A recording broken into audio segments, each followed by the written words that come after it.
dice roll high. She dances with a glimmer in her eye. Goddess of fate, where the tricksters dwell, stacking the cards with a magical spell. She loves the bold, the ones who dare, those who gamble with the winds of air. But tread with care, don't break the chain. Turn your back on her and lose the game. Oh, Shantia, mistress of chance, guide my hand in the staring dance. With a wink and a grin, she'll lead the way. But beware, my friend, if you go astray. Whispers of fortune, a roll of the dice. She favors the dreamers who play it nice. Bend your fate, let your heart be free. Pray for her luck, let the cards decree. In her world of chaos, the brave will thrive. But don't get too cocky, she's watching your drive. With a flick of her wrist, she'll shift the scene. A twist of fortune in ways unforeseen. Oh, Shantia, mistress of chance, guide my hand in the staring dance. With a wink and a grin, she'll lead the way. But beware, my friend, if you go astray.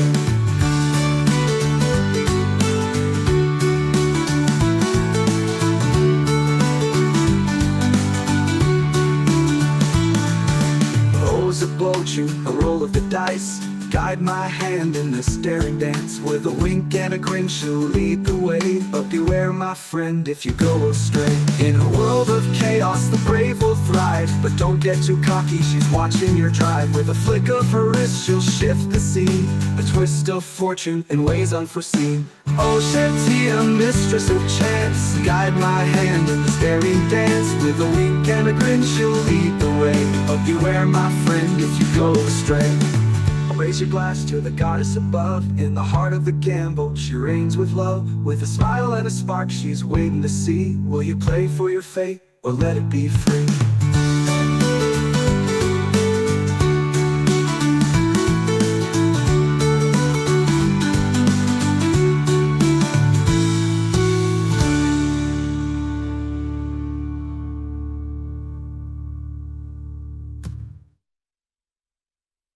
In the shadows where the dice roll high, Shantia dances with a glimmer in her eye. Goddess of fate, where the tricksters dwell, stacking the cards with a magical spell.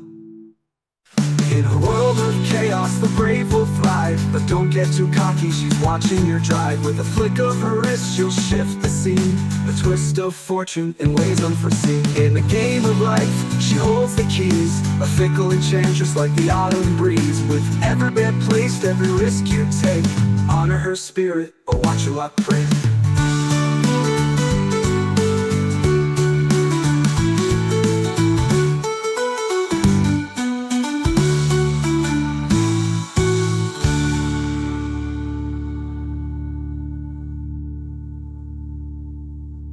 In the game of life, she holds the keys.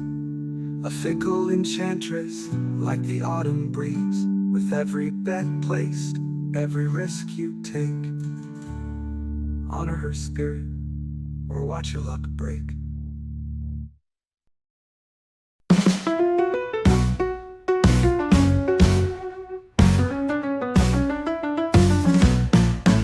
Once a mind like a library, perfectly aligned. Agassiz sought to save what fate had designed. With a heart full of love, he reached for the stars. But the weight of the cosmos left invisible scars. Now he wanders, a jester in the dark, with wisdom like fire and a soul torn apart. A mad god of riddles, both twisted and bright. You never know what he'll bring to the night.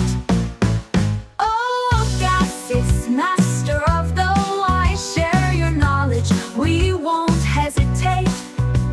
But speak in puzzles, leave us to guess. In the madness of magic, we find our rest. He weaves through the shadows, his laughter a curse. Every truth wrapped in layers, both beautiful and terse. With the flick of his wrist, he'll twist your perception. In the chaos of knowledge, find your direction. He holds the secrets of worlds far and wide. But crack the code or let madness inside. Each riddle a doorway, each puzzle a key, unlocking the cosmos. What will you see? Oh, Agassiz, master of the lie, share your knowledge, we won't hesitate. But speak in puzzles, leave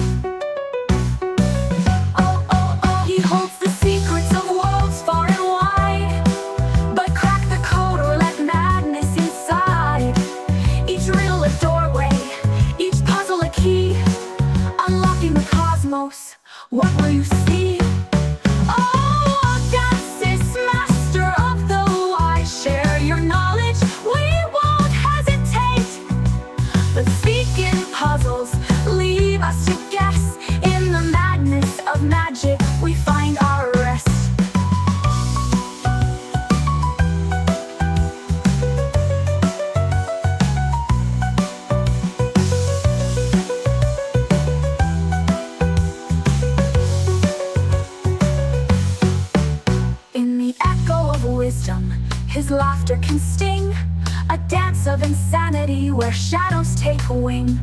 But in every riddle, a truth to be found. In the madness of knowledge, we're find our rest. So raise your voice to the God of the wise. In the depth of his chaos, true wonder lies. With a riddle and rapture, he'll lead you to light. In the mind of your guesses, we dance through the night.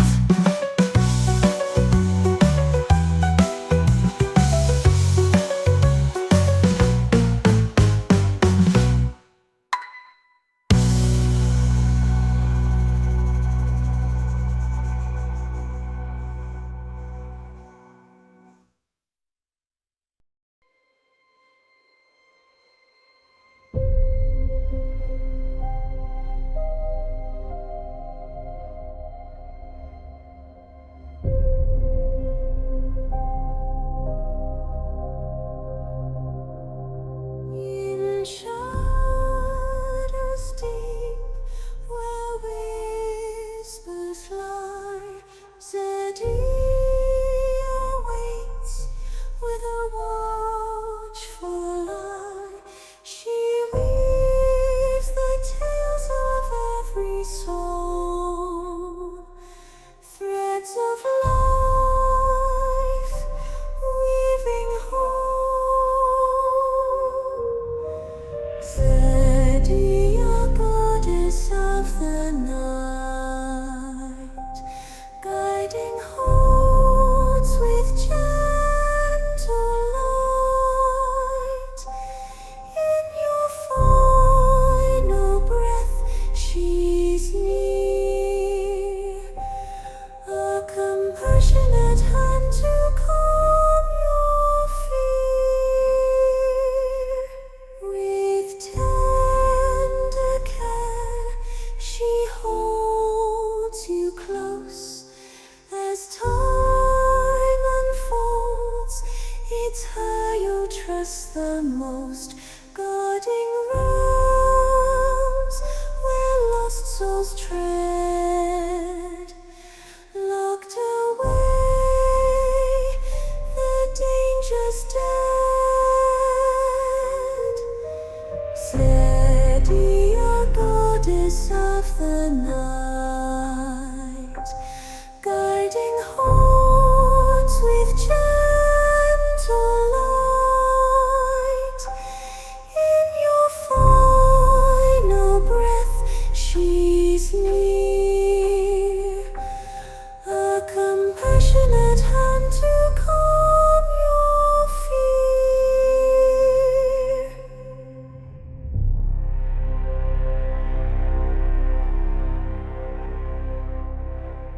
When the hourglass runs its course, she'll ensure you stay the course. No evil breaks. Snitties. Big Yeah, I was titties. wondering who the first one would be to go off. Glock This and is- all torture. This is an 18 plus Oh, recording. right, yeah, this is 18 plus whatever this is. This is an 18 plus shit show. Okay. Yes. So, what I have is for last session, which was practically a month ago now, Whack. Captain Gaddradison wants to woo the sea because he loves it. Gaddradison is given some clues about what the sea would like as a gift for wooing. He ventures inland before setting sail to find a few things, and finds himself in the home of a witch of the bogs named Hadhi Grail. One of the things that he is asked to get is to bring the sea, the moon, in a silver glass so that she may drink it. Gaddradison thinks that she wants a drink of moonshine, and as payment for help to Hattie, she wants Gaddradison to visit her every time he docks on this continent of Praken. In order to find the specific Lizardfolk who make the moonshine Gaddradison is looking for, the party heads off into the forest. As they were traveling, Chou flew up into the air, found another bird, a white heron, and commented that Chou's phoenix form looks fancy. Chou spoke with the heron, learned that she was raised around the Fae, and was around when the gods fell asleep, and listened to her thoughts about how to set Themis free. The bird was actually a transformed witch, Hattie Grell. Walking towards a small backwoods village, the sounds of banjos and hillbilly singing could be heard. Gaddradison swaps his alcohol for one of the villagers' homemade moonshine, and then the party all went fishing and had a fish dinner. And that is all that I have. There was a little more to that. Yeah, there might be more. I didn't. Yeah, I didn't catch like a lot of things towards the end. You guys did make it back to the ship. And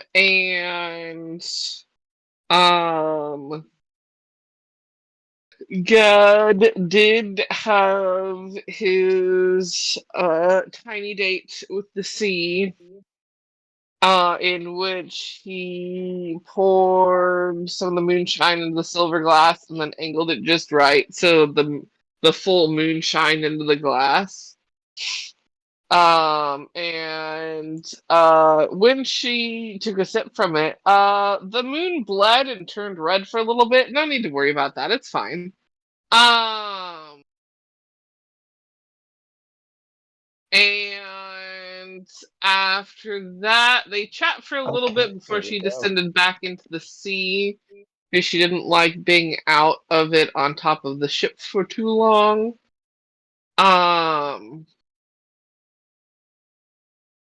And that is where we kind of concluded, with the statement of we be heading towards near Beth for the fucking up of Chou's great grandpappy. Mm-hmm.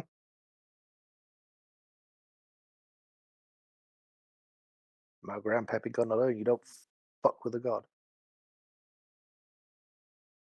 He's gotten away with it so far.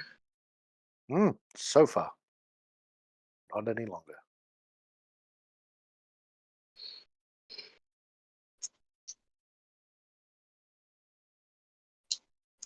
The ass whooping cometh.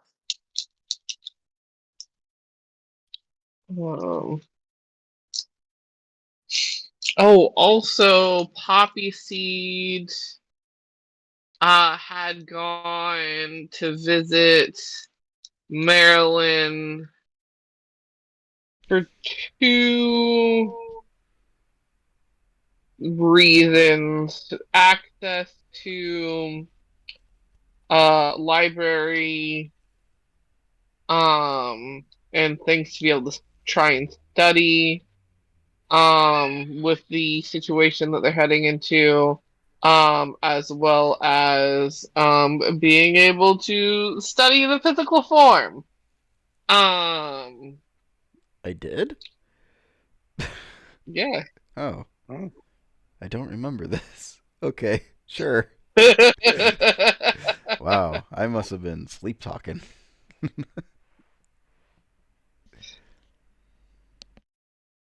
I don't recall exactly what you wanted to look for study-wise. I don't fucking know either. I don't even remember. I don't He was even trying to remember doing find the this. little man in the boat.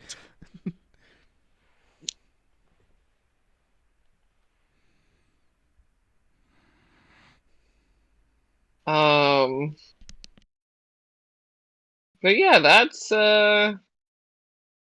where we're picking up.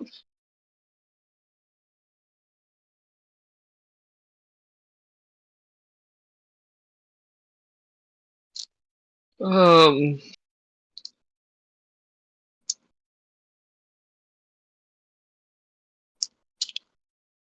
what are y'all doing while you're smooth sailing?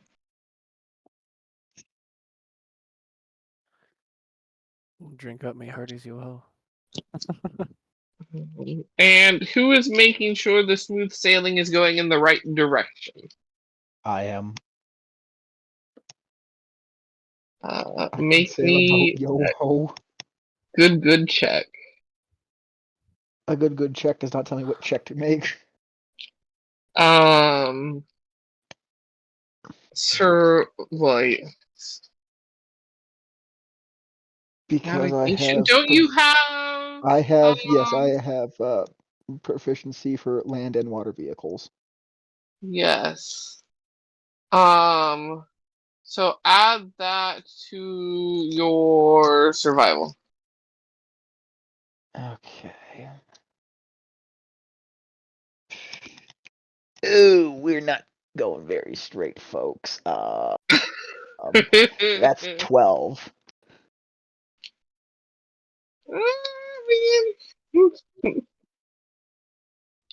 I rolled a 2 on the There's a die. little too moon in that. Too much shine in that moon. We're going a little crooked.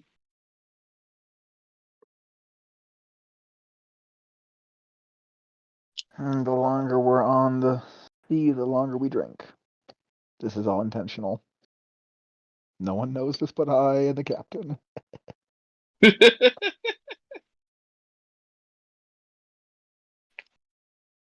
Chou, Yes. what are you up to during these travels? Going over the knowledge in my head of what I know of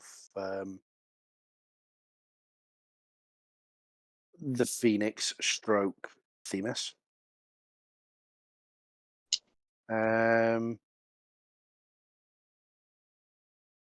As well as offering, I typed out the prayer that Chou will be reciting daily until, Yeah. if and when he gets an answer. But also making sure, he's up to snuff with his spellcasting and fighting abilities.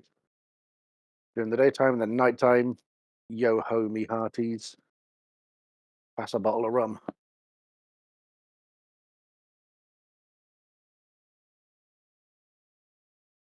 And if push comes to shove, help him push the boat.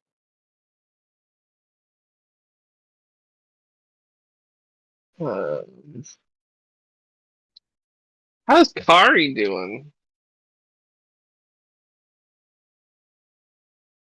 She's doing all right. What she's doing is she's going to testing her wings, and whenever they're slowing down, she goes to visit Trillium.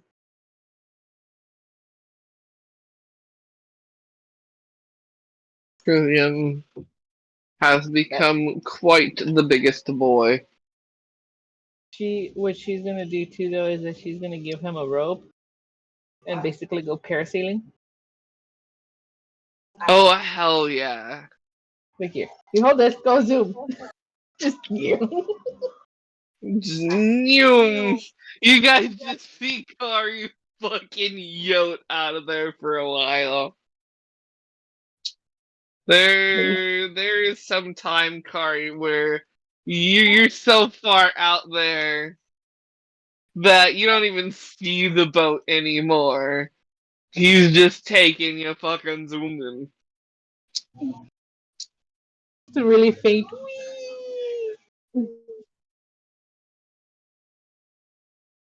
Eventually coming back. As you're zooming, you see things that most people don't get to see. Or if they do, they end up at the bottom of the ocean with their ship. and some krakens just gallivanting, just kind of perusing. Some sea kings in a different direction, swimming about. A couple of them getting into a pretty nasty fight over, something. Most likely territory. Yeah. None of it you really have to worry about at all, as you are zipped around, gliding through the air as the rope is pulled. It's found a way to entertain Krillium.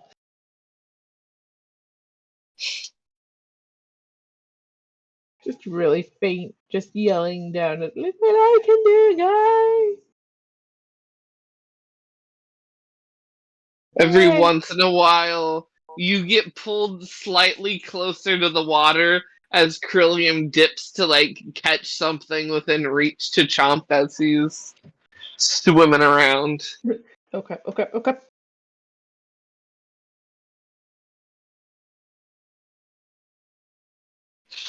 It's like, wait. You Oh, start going back up, but there's red water. Yep. Krillium munching. I have that. I have that. Wait there. Where is it? What? There. No. Wait. The good thing is that she can swim. Chickens can It'll swim. be a bit of an ouch for her to land, but she can swim. I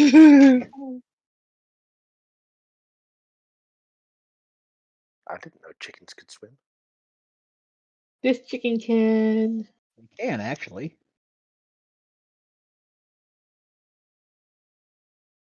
Yeah, they're actually pretty. Chickens are weird. Uh-huh. They're dinosaur adjacent. Yeah, they're really underestimated. Dinosaur. Arr. I am a dinosaur. Rah, rah, rah. Lulu, it is not your dinner time yet. We have been through this. The time changed. It is not yet time. But mother.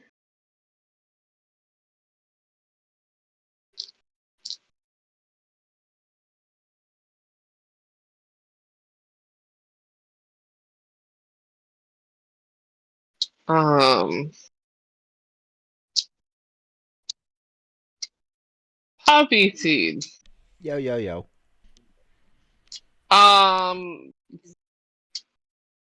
Since you can bounce in between the ship and outside of the ship, as well as I think technically you could take others if you really wanted to. Yeah. Or if they wanted to. Mm-hmm. What did you want to research, or would poppy seeds extend the invitation to do some researching with him? Honestly, me as a player, I don't. I honestly cannot recall. Well, I mean, you can't recall exactly what you were wanting to before, but I thought, I don't know, maybe you would think of something he might have wanted to. Possibly. What kind of magical means could one tie themselves to another individual?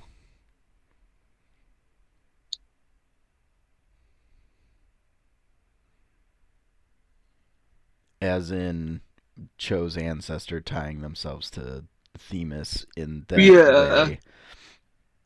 Because if you know that, then you can reverse engineer it and get rid of it.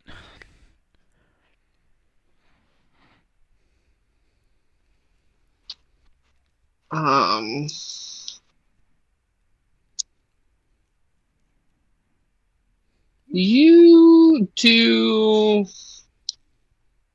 quite a bit of looking around, and with the time spent,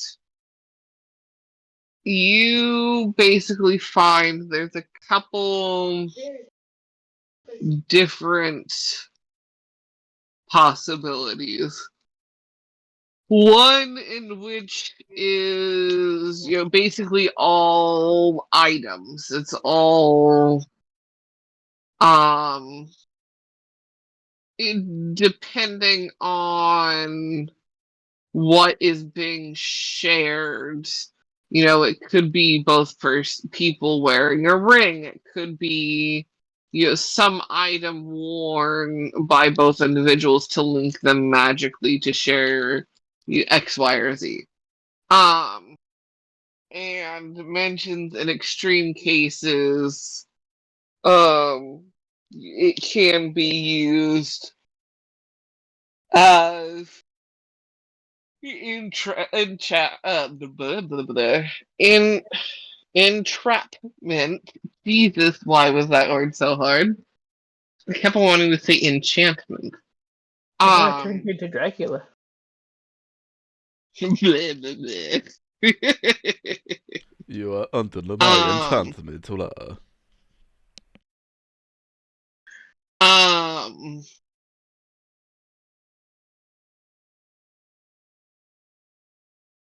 The other is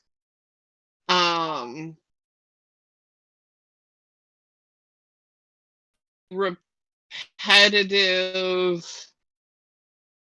use of magics to link people together once done so long. Once done over time can make a more and more secure link, sort of thing. But it is possible to make temporary links of different sorts, and just the longer you do them, the more permanent things can become.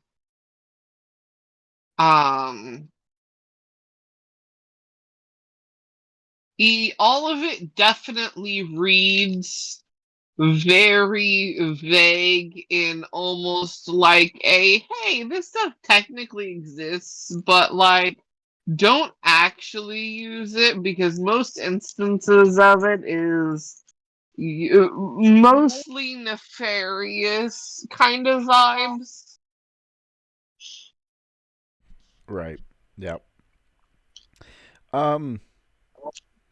Would I have that as an abjuration wizard? Would I have any more insight as to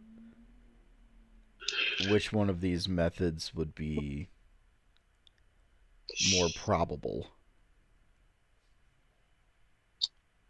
Roll me an Arcana.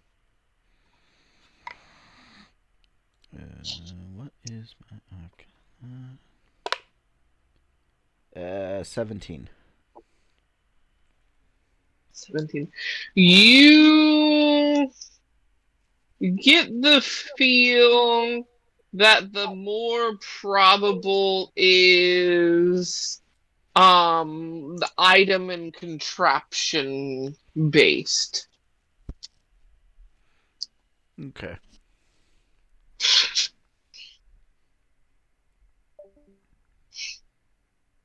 Oh, Who did we? he died.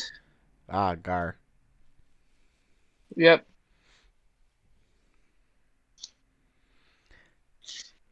Things have done the shitting. Yeah, after doing the research and everything, Poppyseed will pop back to the ship. and find Chou. Mm-hmm. Have entirely unfucked themselves.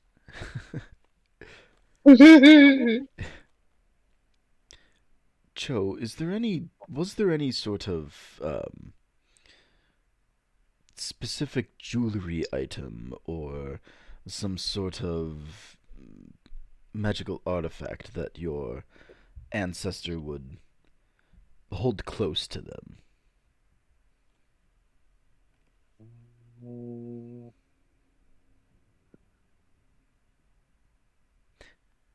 Is there anything that I would know of, Crow? Roll a history. What is my history? I roll religion at all? It would be more again more history because Okay. this has to do with looks, less religion-based stuff.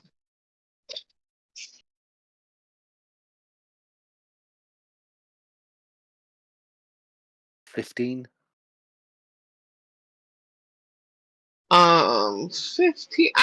That's good enough to remember. There are, why was that in the bedroom, hon? He just came in, pulled the Slap Ya Mama seasoning off of the shelf next to his desk, and exited the room again. Okay. What? That's right, Lulu.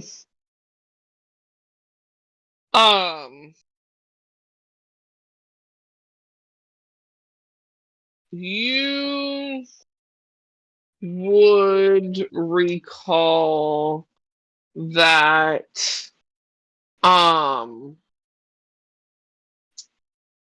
every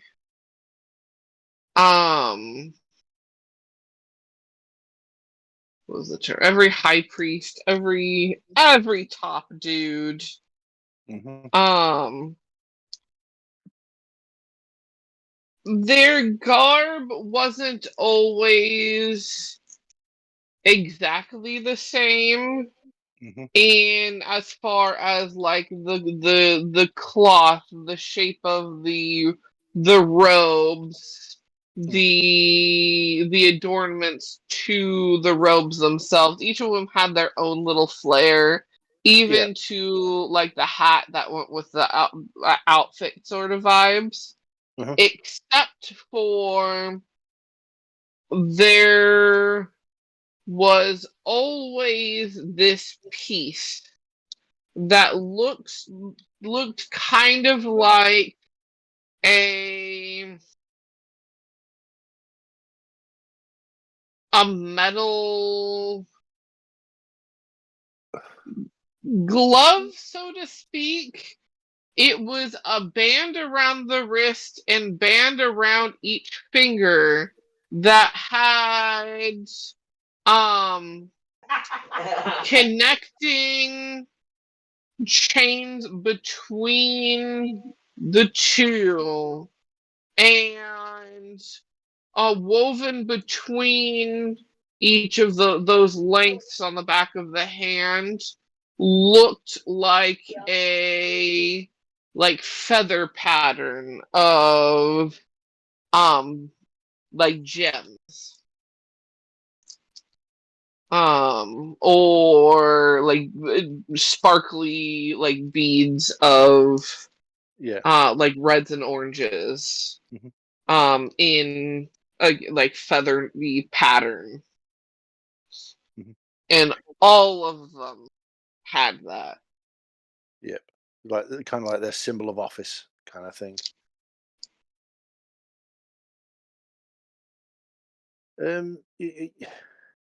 You got this like gauntlet thing. That's the term I was trying to remember, damn it. The high priest has always had it. It's yeah. I'll give the description you've given.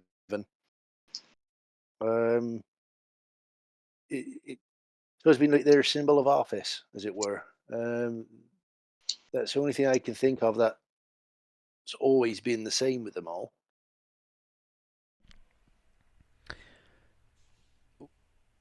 In my expert opinion, having my background in abjuration magic, dispelling and wards and things, I do believe that that gauntlet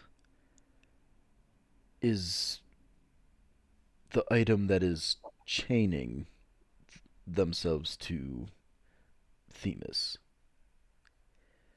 And so if that can either be removed or destroyed, rendered inert in some fashion, then that connection should break. Right. So we just got to try and get his source of power off of him without him knowing about it. Then. Exactly. And so I think if we go in with the impression that, well, as you had put it, just bringing outsiders in for a little looky-loo around. Mm-hmm. I mean, it gives us, do that. Obviously it's my hometown, so there shouldn't be any worries about me going back, and I can also use it as a, if push comes to shove, use the excuse of I've come to check on the orphanage. Exactly. And perhaps that there could be a little donation as well. Huh. Although, what I'm trying to figure out is working out where he's got the phoenix kept. I think that one's going to be the harder one. Well, He's managed to keep it hidden for this long. we could do it just one step at a time. Because I don't Once think he's we going to tell us willingly. no, So once we got that power off of him, he's rendered powerless. It's his trump card is going to be the knowledge of where that is, where they are.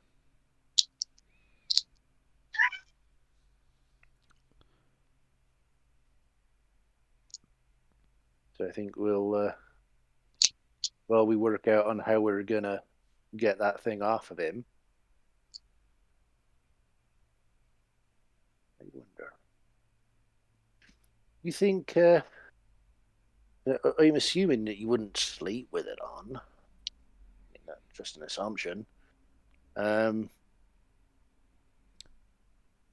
look over at Kari. You think our sneaky friend over there might be able to do anything about it? When he's asleep. well, most likely, yes. If he does take it off, I mean, who knows? He might need to keep it on the entire time in order to keep his connection. She's just loudly snacking on a fish. Huh? Like 4th Street, 7th floor, 7th floor.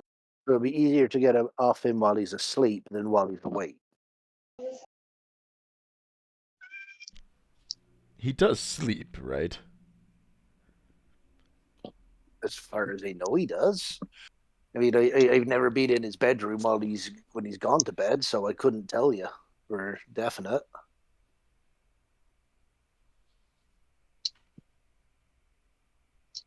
Fair point. But I does has an idea. If that plan goes sideways.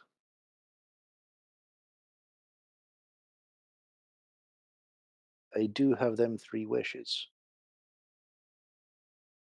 I could wish for that thing to be destroyed, thereby removing his power and hopefully at the same time freeing Themis.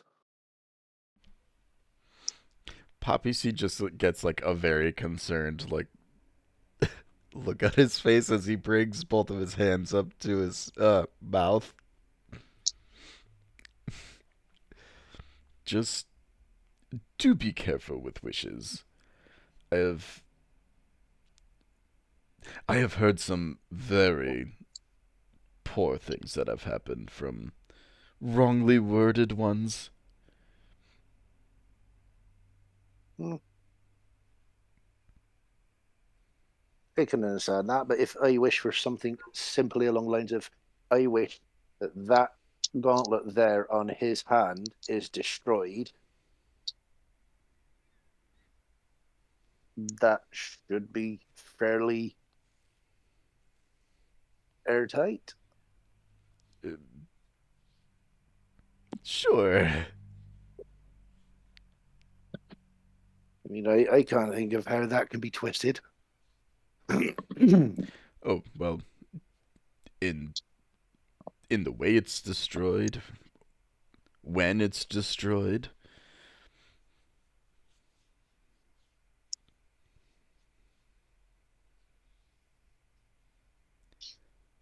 It's just simple little wordings. Right, I get you. Yeah. I'll put some thought into it. Have that as like a backup plan. Yes. They are a nice asset to have. Just really more like a plan. Why, really? Why not? Well, I kind of just said why not, but I can go over it You said again. you said a plan why, and that was my joke. Forget it. Humor is not your strong point, is it? I can be humorous sometimes.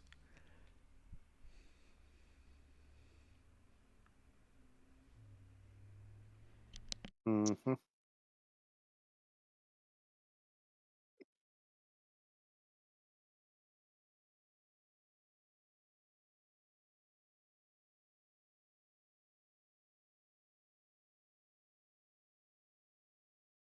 feel like Chou believes that Mm-hmm.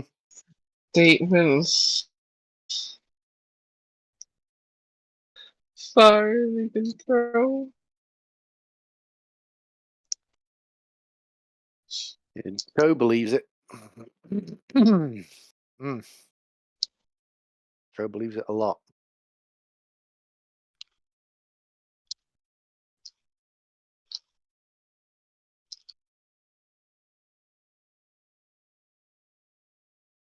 I mean, like you said, we'll save that as a last resort kind of plan.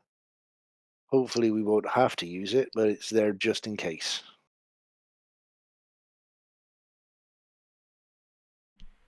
Oh, I should ask, what kind of magic does your religious leader have access to? I mean, I'm assuming just kind of gestures to Cho.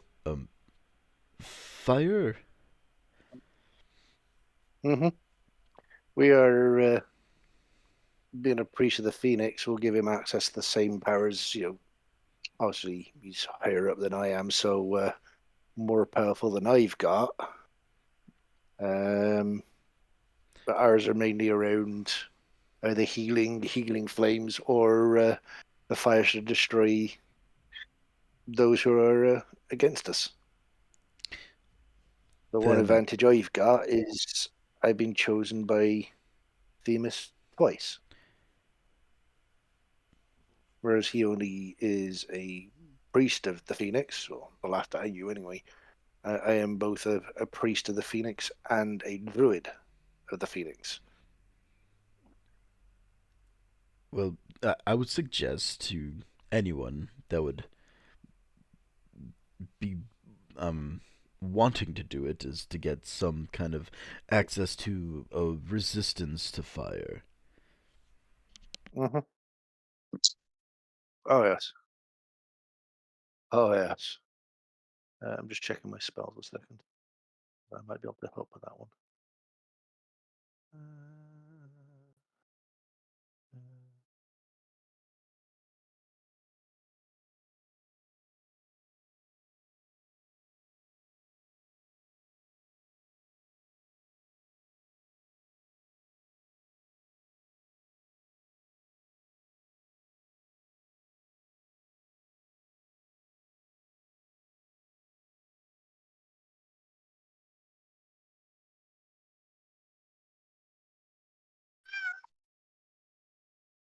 Yeah, Lulu.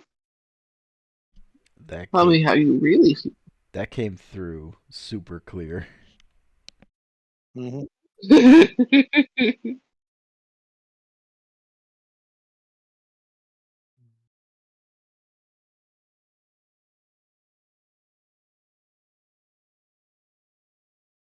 Oh, little orange Kit Kats.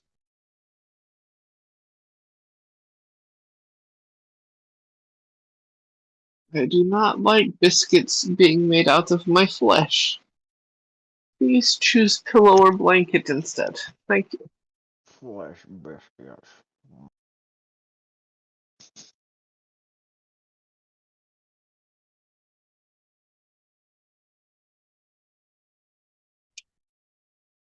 Yeah, I can.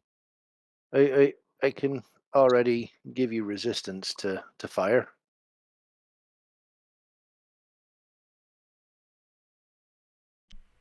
Ouch. Just one person or many? Anyone within a 30-foot radius of me.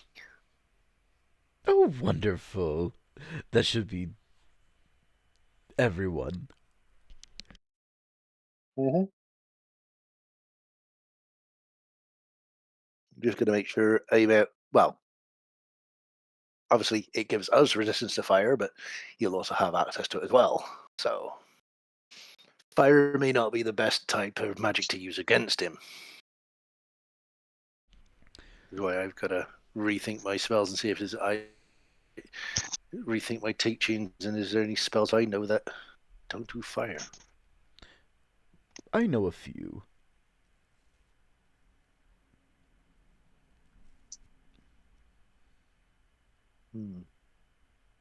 I know the phrase "fight fire with fire," but in this case, it's not going to do as much fucking good. Fight fire with firearms. Yeah, that works. Fight fire with firearms.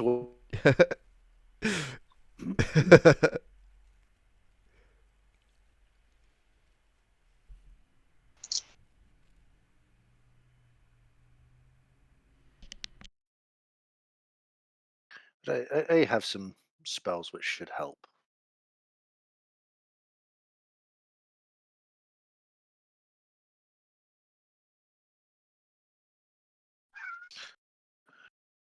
I mean,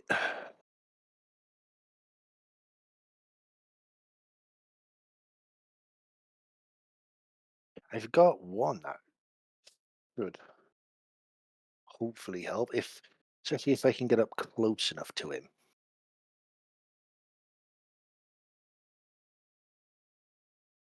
If I can get up close enough to him, I can hit him with some necrotic damage. That can hopefully slow things down for him because.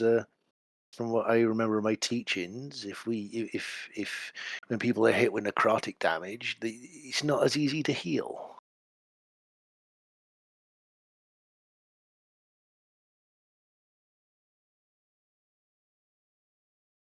But it does mean I have to touch him. Perhaps you could do it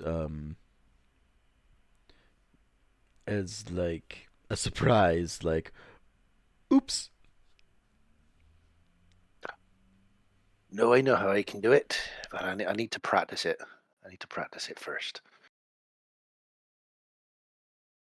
At which point, if you'll excuse me, I need to go and practice something.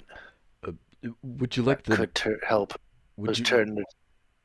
would you like the mansion with a little bit of trading area in it? It's not a damaging spell. It's not an attack spell. It's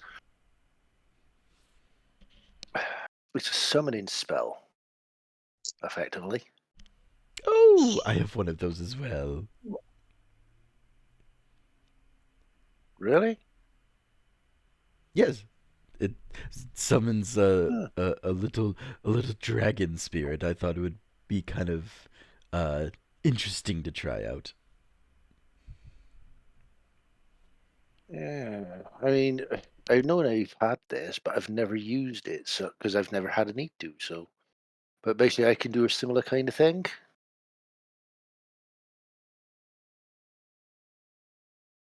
But it only lasts for a couple of hours. That's the only thing. That should be enough, though. Do it just before we confront him. Should be more than enough, shouldn't it? Because I'm pretty sure with that I can cast my spells through it. Which could make for a rather impressive little shock.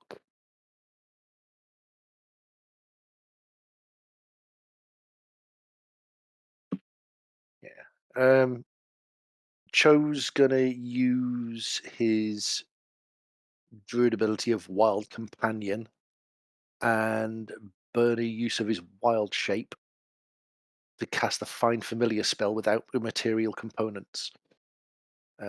When you cast a spell this way, the familiar is a fey instead of a beast, but it only lasts 2 hours. Obviously, Chou has no idea what he's going to summon, so DM's choice. Pinterest, here we come. I know I would like as my familiar, if I can, if that can have any kind of bearing on it. There could be bribes made. Well, what were you thinking? A fly.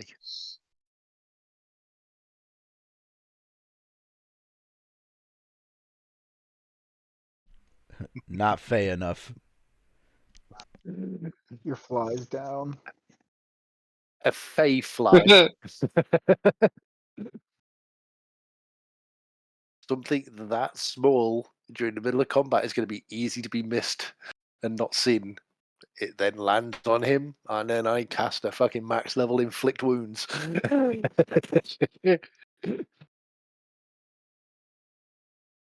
It's gonna be bigger than that.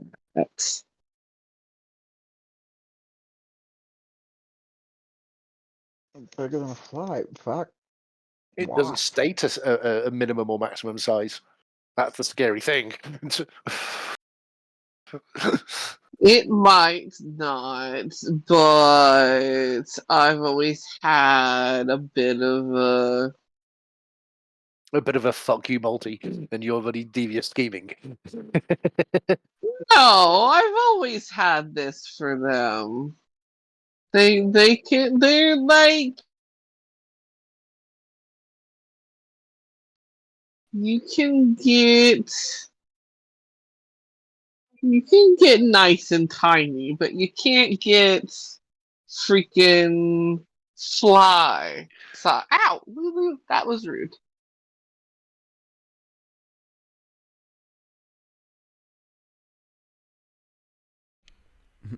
The tiniest it goes is spider.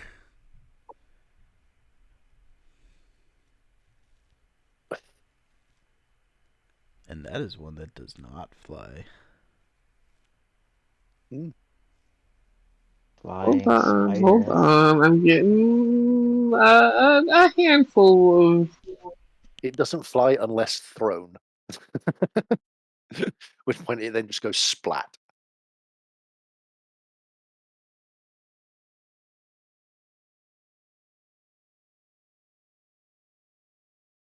And a handful of images with things with wings that are fey in nature. Oh god, Lulu. You have been trampled. Do a catatonic.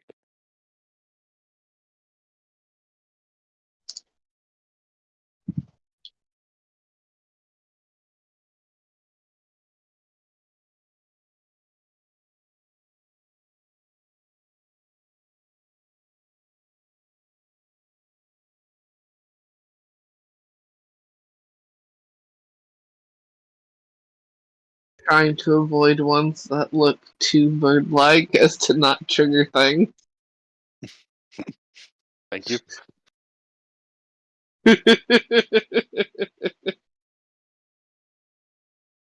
That is much appreciated.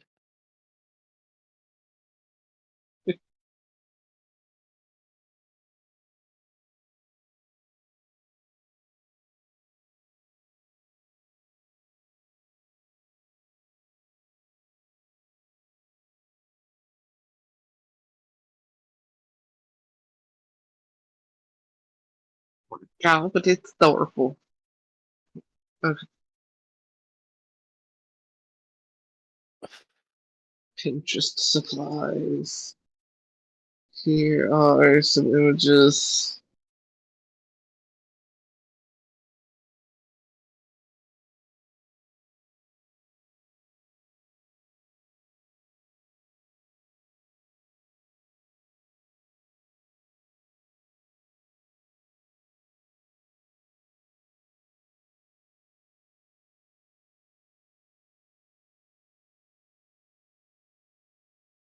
Oops, I did not mean to send that one.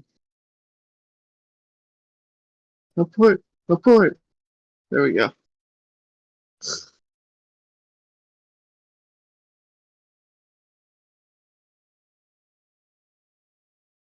Things that are fey in nature with wings. Mm-hmm.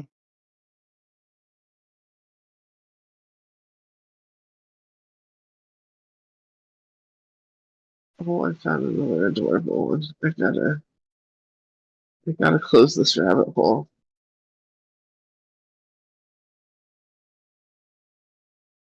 But first, it's so too cute.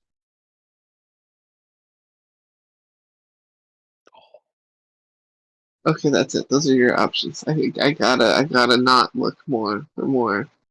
Otherwise, we're doomed. The last one.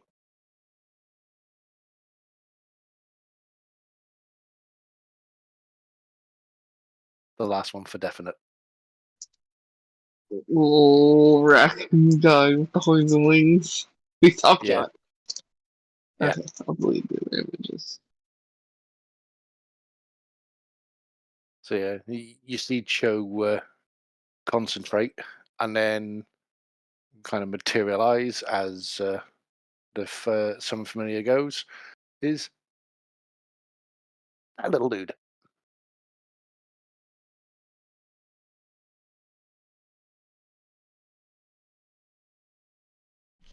Ooh. Mm-hmm.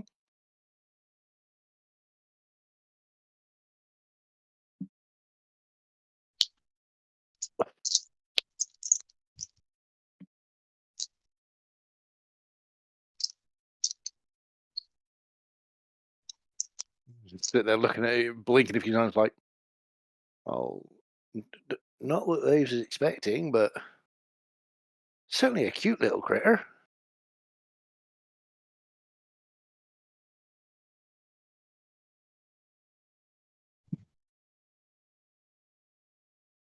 Squeak speaker squeaking. Right there, please.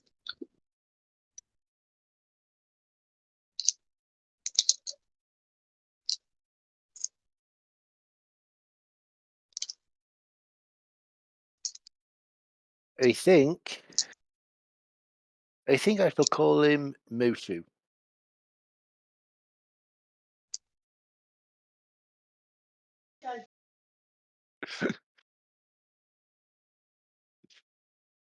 Hopefully you all get that reference. He lives. He lives! Dishonor on you, dishonor on your family, dishonor on your cow. What did Kasha do?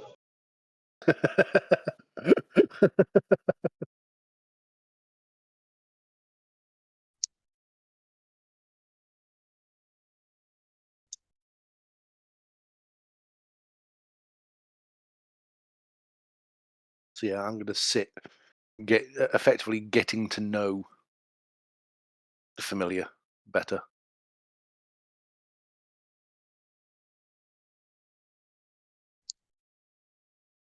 And practice casting spells through them, as it's something I've not done before.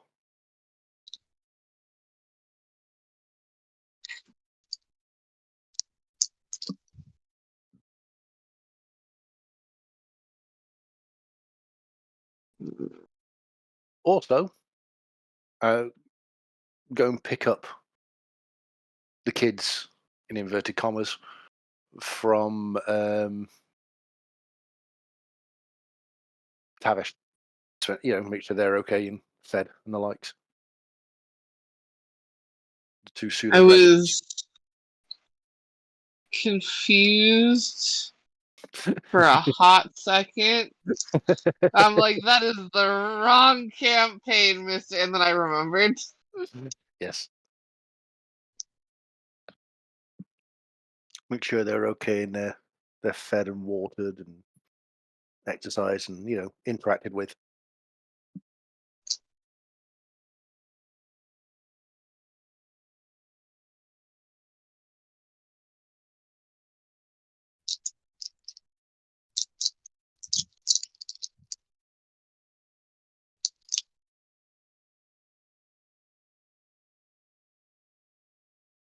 Ooh.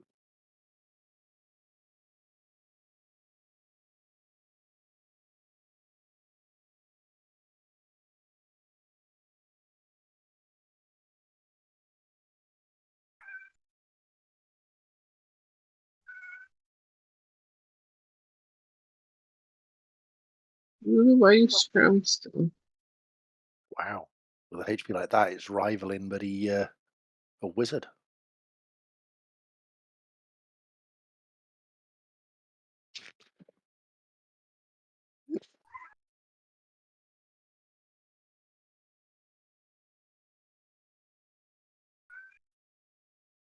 Hmm. 1d4 HP. Tougher than a wizard, actually.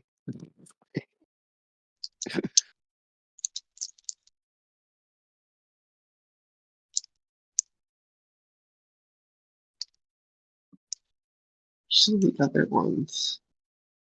I think the octopus is the strongest one.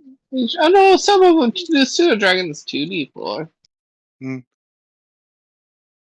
Yeah, I know. I was just having a bit of the usual banter about wizards being glass Oh cannons. yeah. No. I was just trying to see. What the fuck is that? My paranoia being one. Pardon? My paranoia being a wizard last campaign. Something just has to look at me wrong and I die. She got one-shotted by her fucking paladin. What'd she do? She dusted herself off. Alright, let's do it again.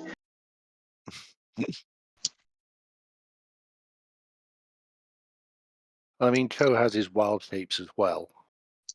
True. And he has his ring.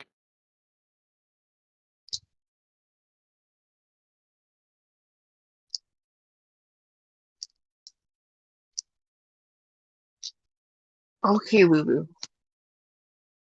It is not too early for me to start making your dinner. You ready for your good soup? Yay!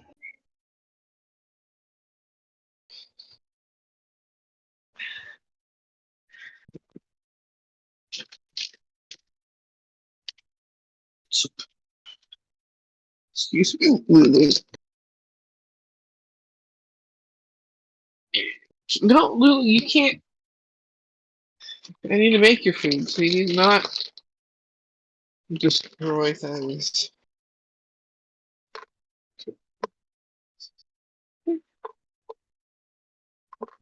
$13. Okay. Little freeze dry hunks.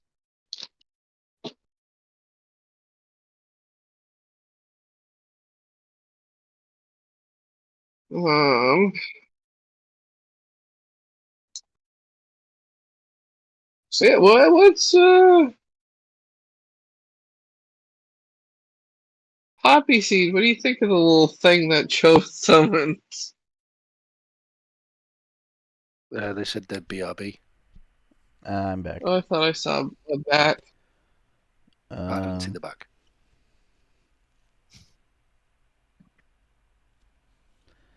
Poppyseed's just gonna try and figure out what species it is. To be honest.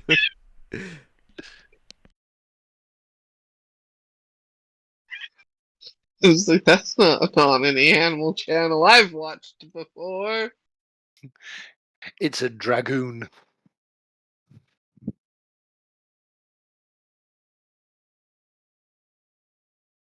Lulu, you can't eat it yet. I'm making it.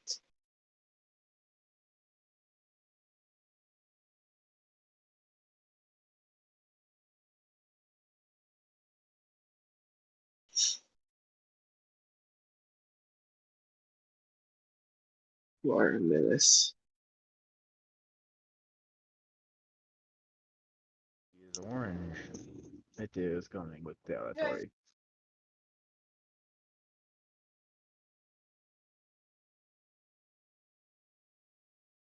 She was orange and was diagnosed with tiny.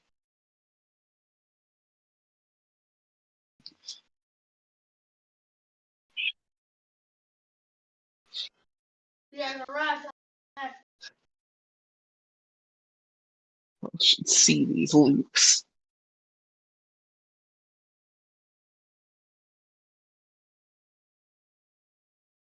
What do you want? You don't get the soup. You have crunchies up there in your hidey hole.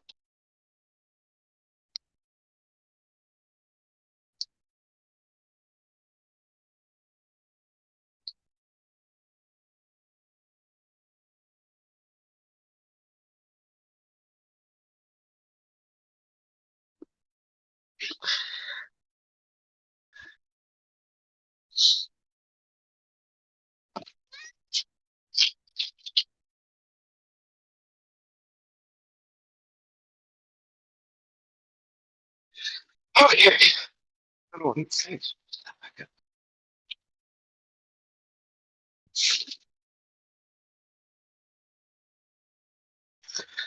I'm curious as to what Poppyseed can summon.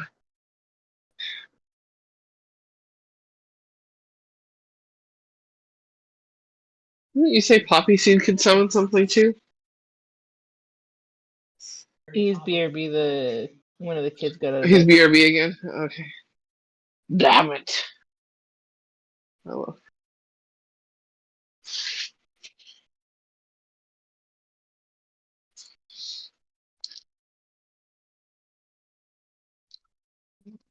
Chou, do you show your new friends to Kari? Mm-hmm.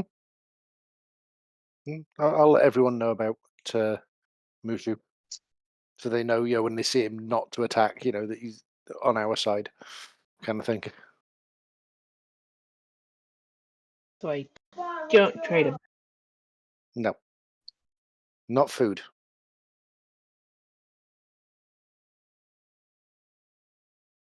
Let me do nothing. Pardon? You don't let me do nothing. I will let you eat my great granddad when we beat him. Okay? But he's gonna be all old and leathery and just yeah.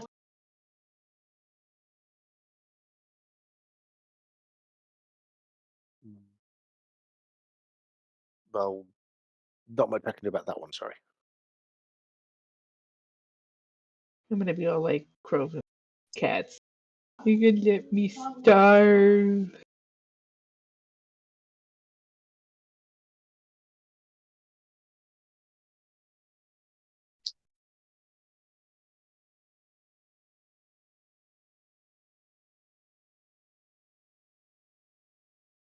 In the background, A Pirate's Life for me is playing for the 50th time. Oh God. Yo ho fiddle dee dee. You can be a pirate.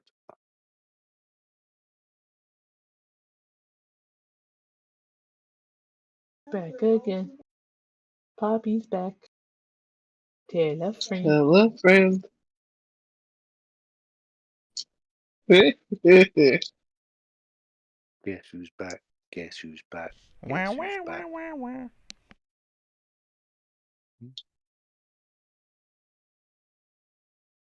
Poppyseed, what is it that you can summon? I can summon a draconic spirit. Oh, that's right. Okay. Kari just pops out again. Hey, what the? It's a second Kari. Oh my god. Can I summon the draconic spirit that's inside Kari?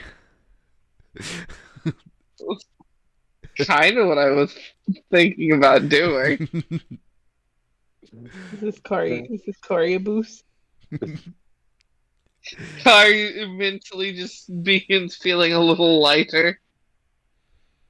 Right. It wasn't that heavy to begin with, but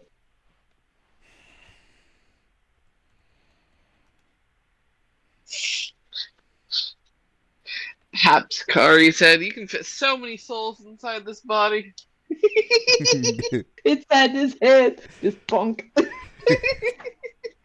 It's all the Lego movie. Wow, it's really space.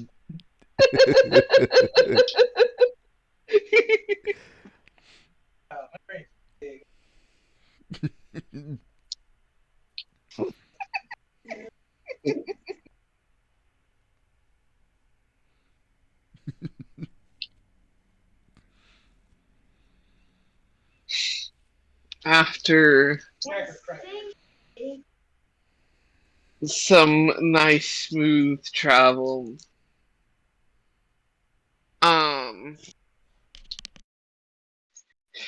did you guys want to dock at the port town and travel inland from there?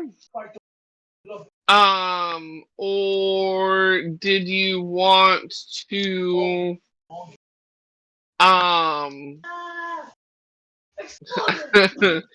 park the ship?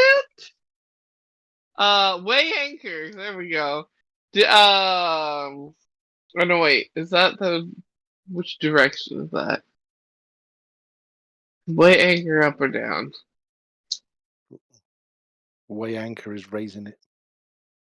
Shit. What's the other one? Is it just drop Drop anchor? anchor. Loose anchor? Yeah, drop anchor.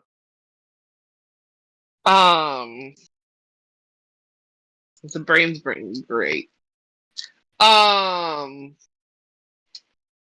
you want to drop anchor at the side of the continent nearest the town? Though it is sheer cliff kind of mountain range on that side of the continent. So you're climbing up and up and up and up and over versus having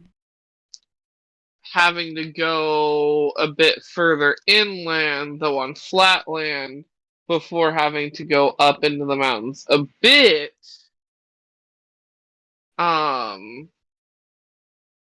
If you go to the port city.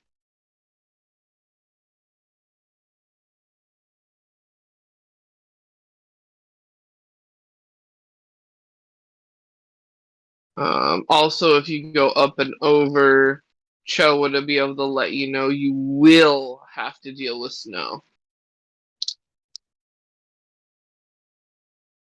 How dare.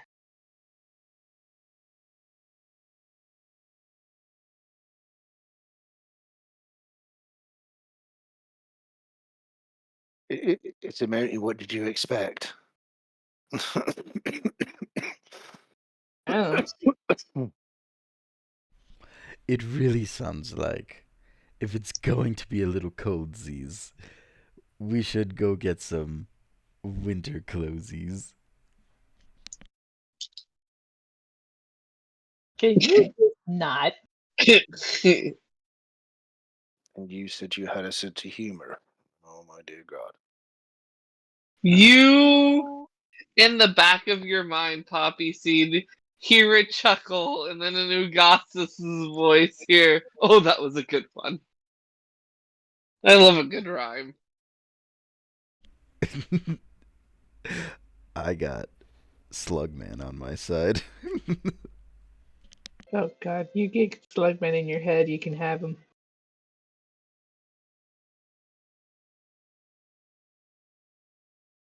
Your shanties need some work.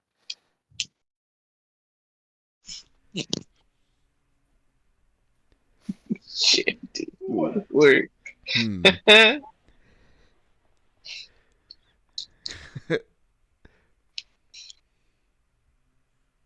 You think you need to work in your delivery? Right. I'll keep working on it.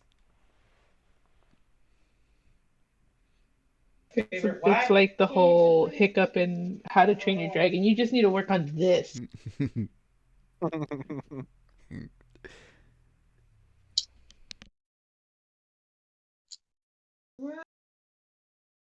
Yes, child. What is your favorite?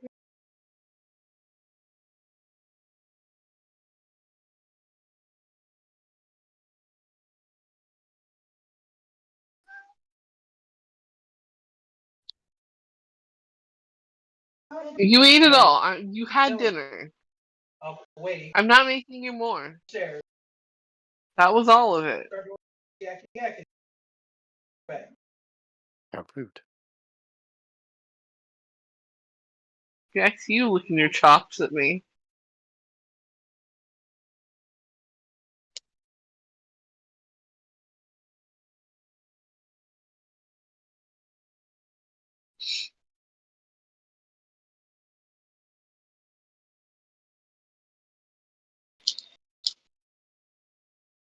So, to the port city it is then.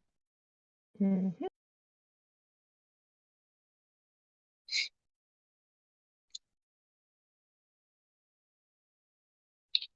You guys make your way to the maw.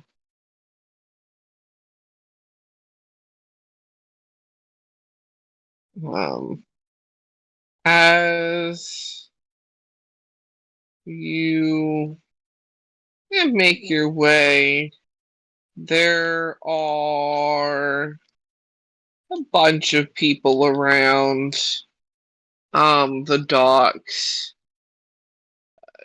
shouting directions, giving orders. There's ships being unloaded, some being loaded up, others that are just for a time.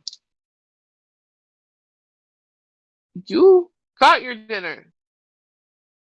Stop screaming. No, I'm not. You're not. That's it. And when Dada gets back in here, you can't fool him either. He'll know you had dinner. No seconds. But mother, I'm starving. I'm skin and bones. Skin bones. Um, a noticeable aspect of all of these individuals that are working the docks and just around, um They are very, very green.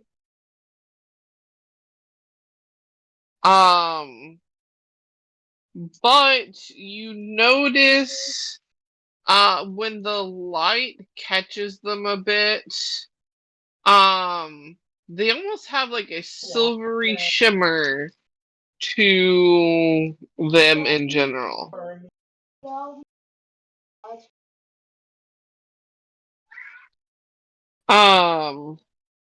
Chou, Mhm. you would know this from living on the continent, but I don't think you've actually gotten this bit of lore personally before. Um, due to the trees of near Beth being full of um iron, it's called the Ironwoods for a reason. Mhm. All of the long-lived locals or the people who have lived down in the forest for a long, long time have all built up a bit of a toughness to them. Um, because of um how much iron has been consumed is around. The animals have got it in them because they either eat other animals that eat the plants, which have it in them. And the generations and generations of this happening has built for things that just have denser, tougher bones, tougher skin. Um, you got more metal in your system, and for the locals there, it's not a bad thing. For foreigners, if they stay for too long, could theoretically be an issue.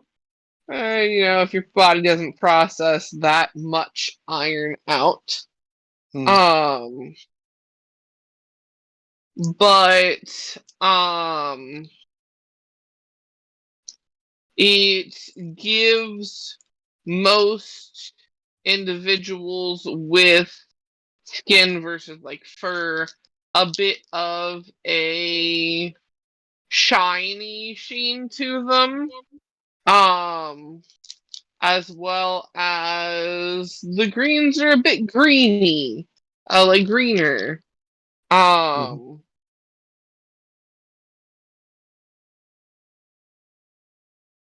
Um, um,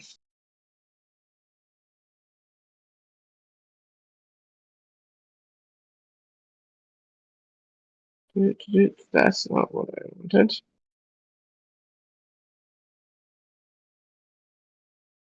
Um,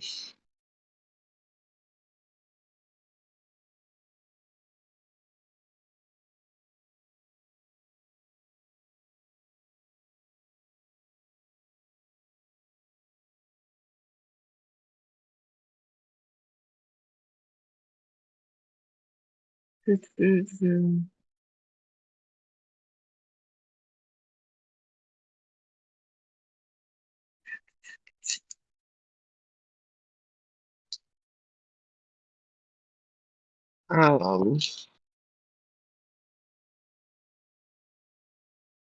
this area in particular, the Maw, has been owned and run by orc for as long as you can remember, kind of thing. Mhm. And yeah, as far back as you've read in the history books that they're noted, kind of thing. There have been orcs out there, sort of vibes. Yep. Lulu, you cannot be up here right now. I shall share the information, just in case people didn't know. Everyone knows except Chou.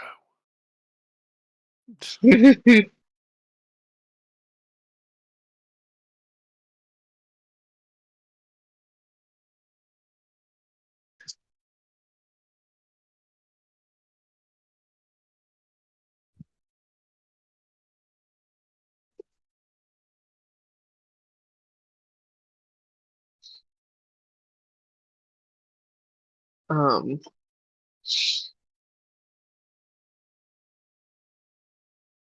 as you guys dock, you definitely get some interesting looks.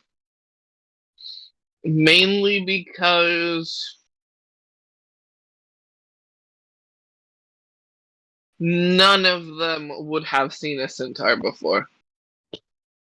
Like Kari, she definitely looks a little weird and different. But like, the fuck is a centaur?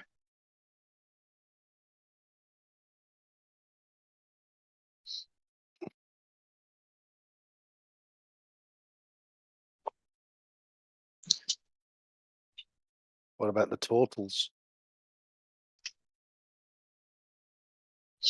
Though Tortles aren't as unheard of, because Tortles are a bit more known for sailing around and traveling, so they pop up on the coast from time to time.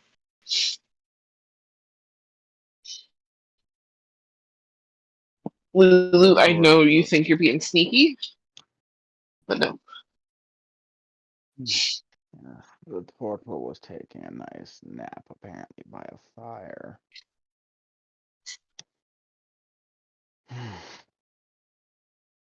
Good sleeps?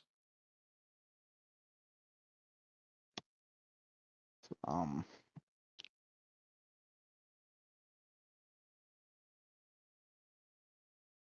Schmeckt gut? um, Impromptu nap. do you blame a guy for fucking sleep? He's passing out when he sits next to a warm fire.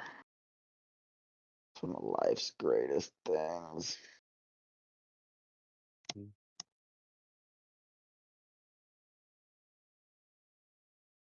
I'm assuming with how close this port town is to Chou's home, this is the port that he set sail from.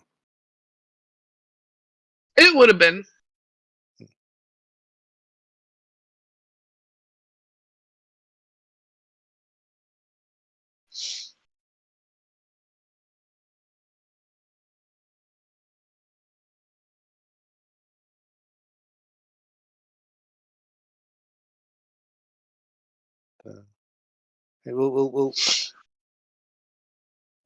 We're here. We can either start trying to make our way up now, or if you feel like you all want to get some cold weather gear, then we can do.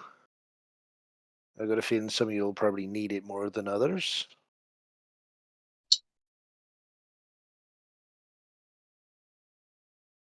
Portals warm or cold-blooded? If they're anything like actual turtles, cold-blooded.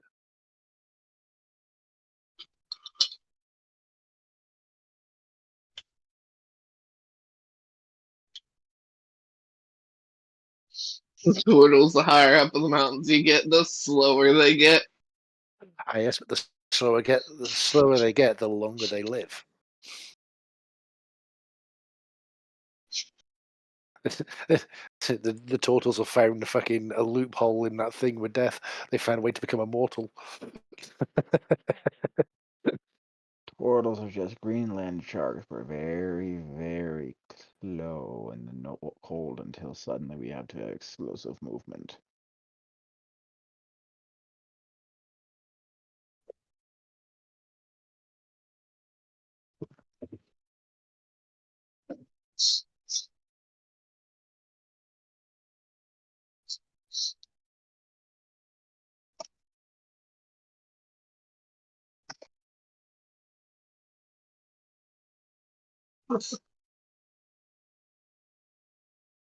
I return. Haha. Welcome back. We've arrived in the port town. Chou has just made the offer for people to go and get cold weather gear. Oh yes.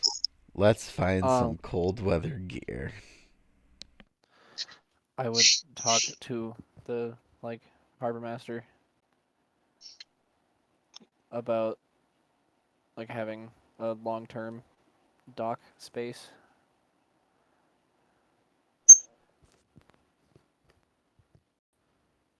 So Oh, yeah, you would easily be able to. Um, they're no stranger to people doing some longer dockings, stays for much? travel and stuff. How much would it cost? Hmm.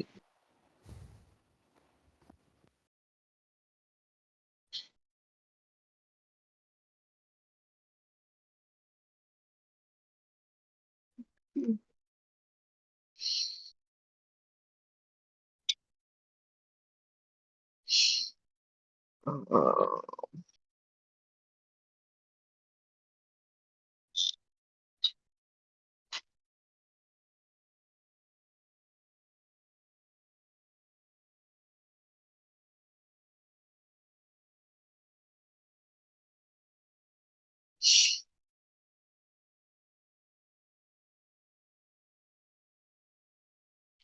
I swear to God. So she went right back up there? Oh.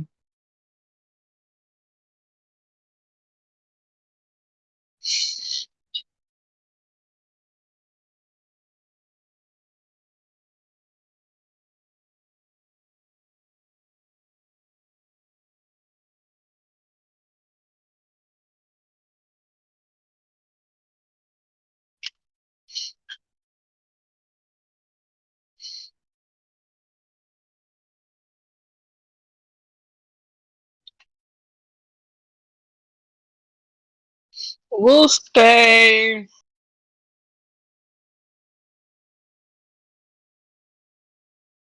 They're charging a gold a night because the only thing I'm finding is shit with math, and I don't want to do that math. It has to do with freaking how large the fucking ship is. And I'm like, yeah, I don't Oh, fucking know this shit. um, I'll just give him 2 platinum for right now, and I'll just tell him if we stay any longer, I'll make sure the debt is paid once we return.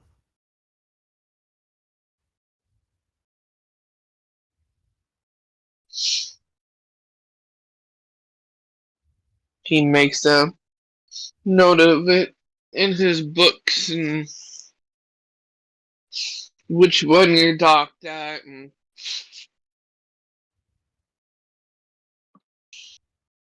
let you know that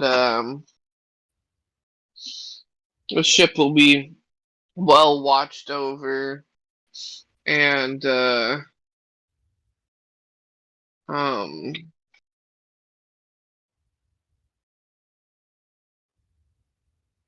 lets you know that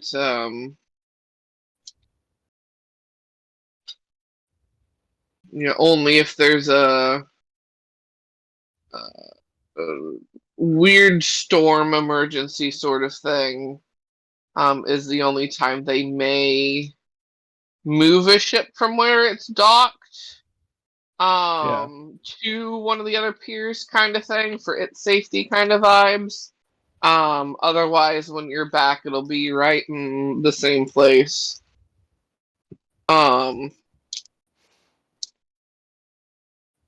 Otherwise, have nice travels sort of thing. Okay.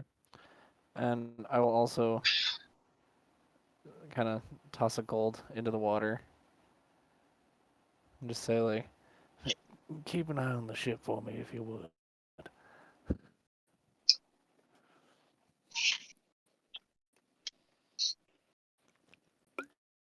There is a ripple in the water. hey.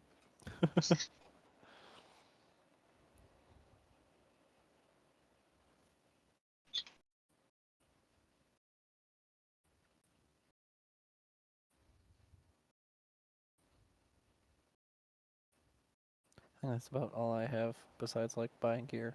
But, yeah.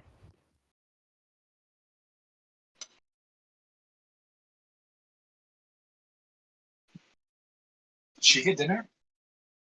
What the fuck? Yes, she got dinner. You know what she did after getting dinner? She owled for more dinner.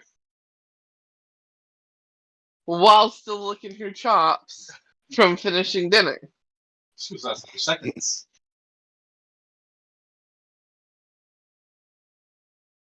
Let your mom eat her dinner. But now that we have our dinner, she is persistent on getting more snacks.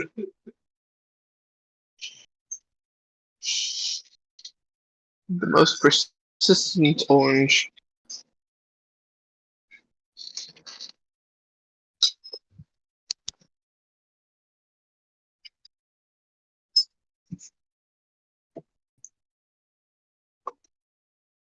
What sort of cold weather gear is Poppyseed looking for? Well, he's got to trade in his Cowboy of the Sea hat for some sort of fancy furry hat, and then a nice winter jacket, and then maybe like a heated blanket for his horse half.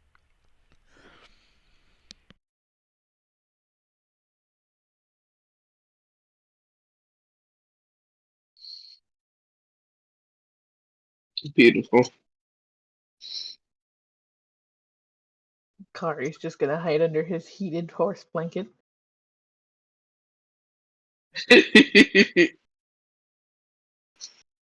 Smart.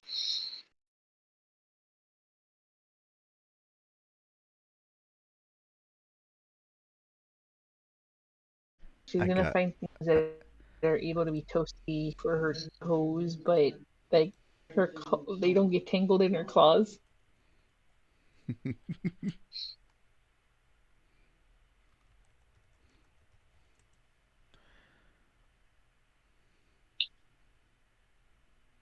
I don't know why we're talking about this, and I just think of the little brother from Christmas Story. Like this is gonna yeah. be her at one point.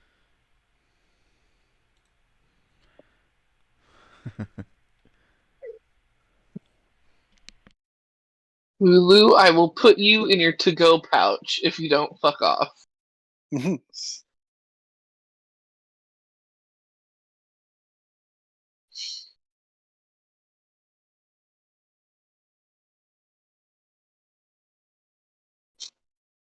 Always going to be stood there, kind of like watching with that little bit of bemused, like, keep forgetting people who go up the mountain need this kind of stuff.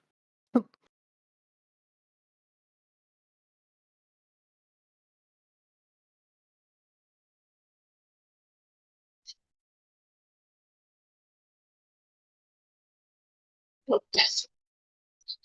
Where I grew up, we didn't need this kind of. It was nice and toasty there. I just so not used to seeing people going up the mountain. That's not one of my kind. So, I find it kind of amusing when I see people needing this kind of stuff.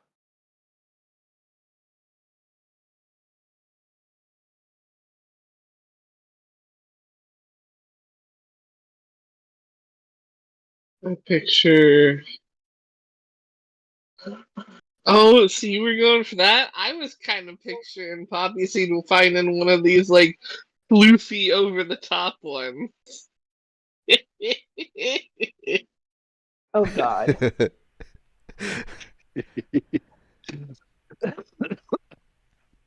That's what I thought he would With have. a matching coat.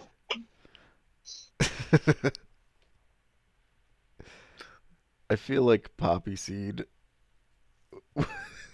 would just be like a little bit dorky-ish in winter clothes.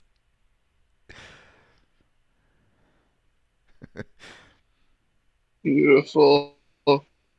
Oh, what were they called now? Right there.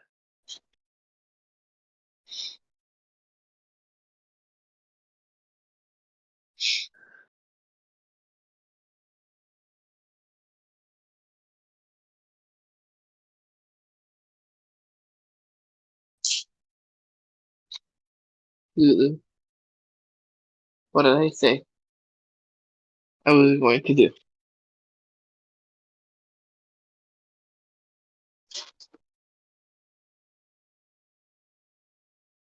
Yeah, put stuff in there though. Remember the leg warmers that you used to see on skiers in the 80s?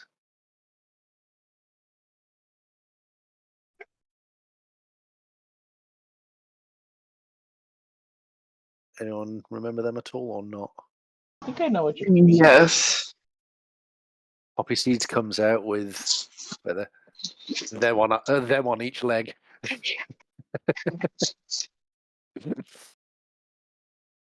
To match the hat and jacket. I mean, you wouldn't be wrong. Uh-huh.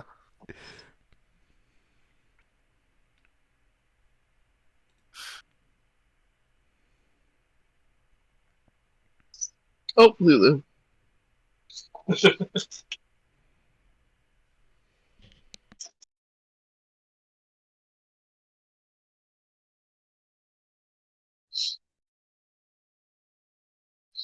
That is not what I typed.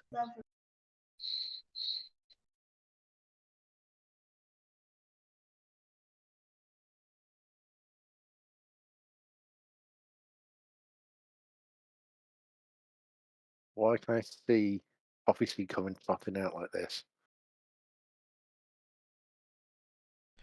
Yep, basically.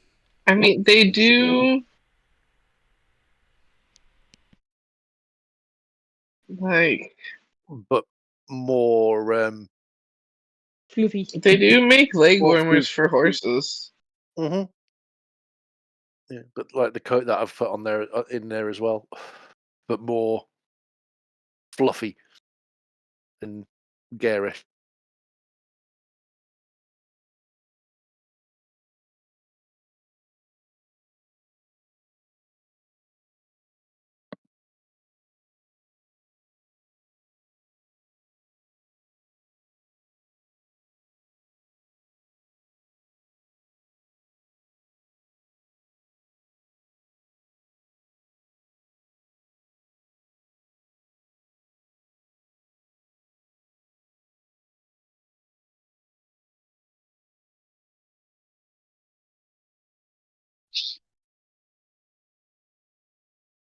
Oh my gosh, this horse is in a shawl.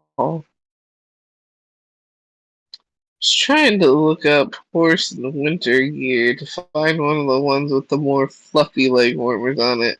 That horse look But I'm just good. getting goofy pictures of horses.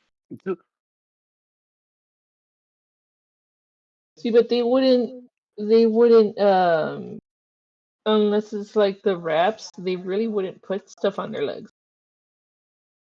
Because Yeah, but they have the wraps for some of them for their legs, but I have also seen ones that did have like cutesy ones for like winter shoots kind of vibes. Like it was not meant to be practical. It was meant for the photo shoots kind of vibes. yeah.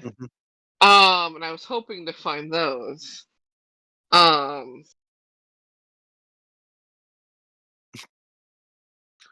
found an emo horse. And tonight will be the night. That was the first thing that came to my head when I saw this picture that I've just posted. Tonight will be the night that I call for you. It's not a phase, Mum. It's not a phase, Mom. It's fucking cold.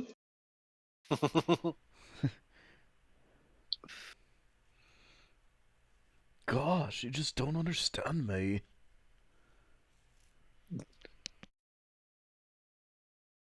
Who would Poppyseed get to help him put the leg warmers on his back legs?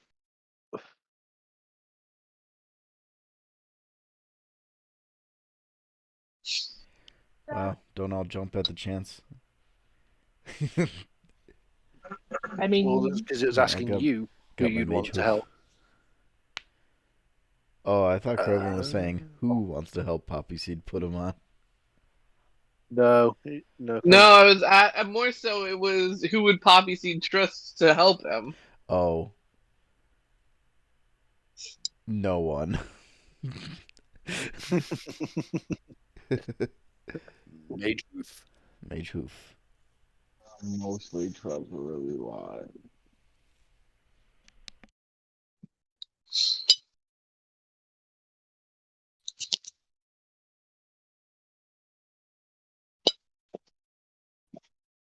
Yes. Hey, Lulu. Once everyone is ready, Chou will start leading them up the mountain. Make sure we got supplies with us as well, just in case.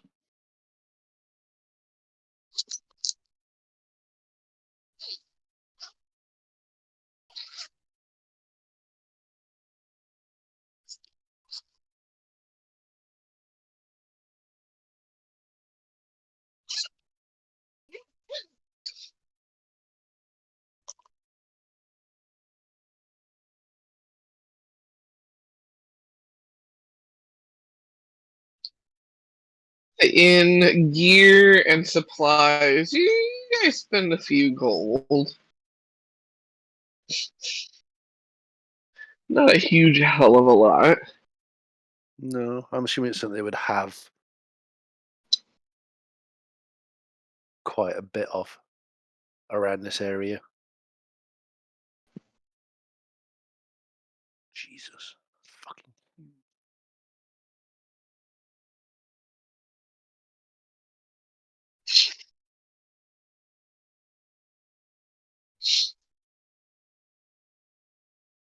It does take them a while to figure out something right for Poppyseed, though. For one thing, horses aren't really big in these on this continent. Why did that make But they figure things out. that?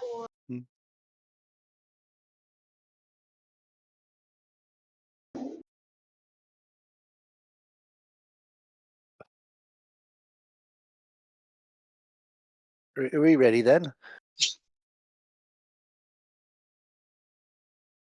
Yep.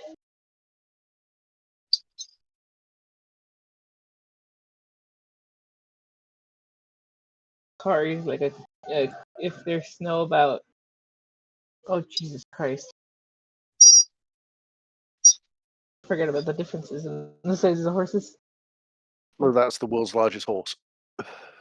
Yeah, and then the giant horses are like Great Danes, and then those the small ones are assholes. The floor. No? Okay. Yep. So lead him up the mountain.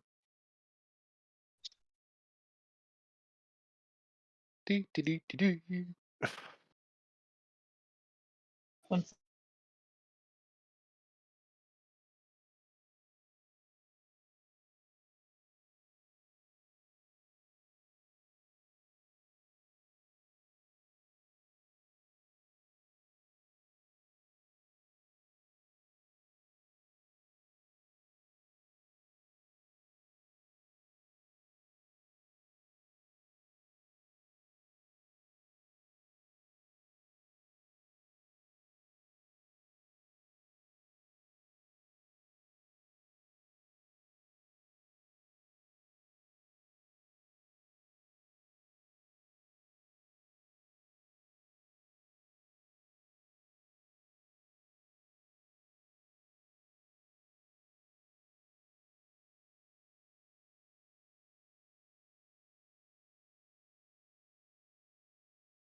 Oh,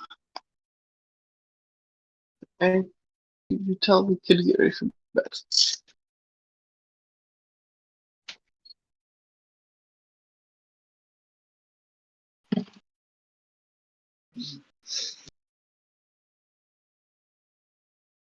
Child of the buddy bias times.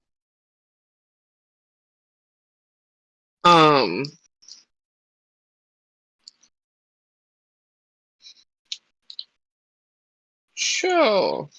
Mm-hmm. Make me a survival check.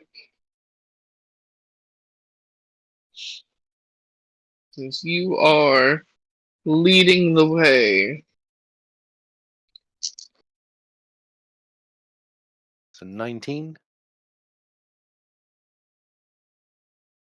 You successfully lead the way. I should hope I know the way home. It's been a while. True.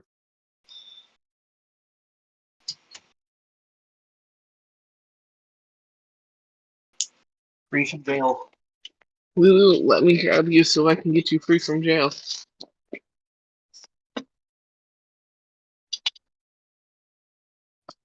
You're free from cat prison.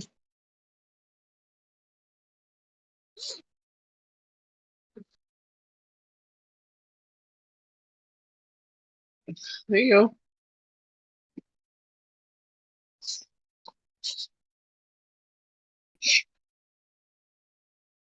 You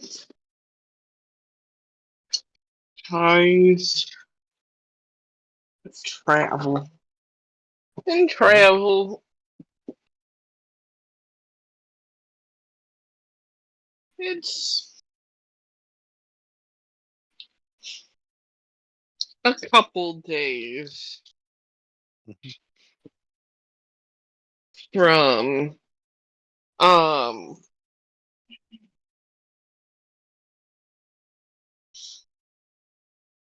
a handful of days from the maw just to get to the mountainside trail to begin heading up to your home.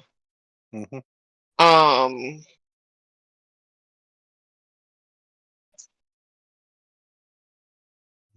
Each morning and night saying the prayers to Themis. roll me a religion check. Don't fail me now.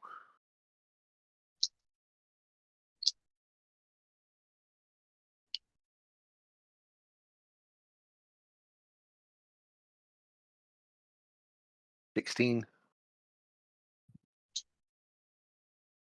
You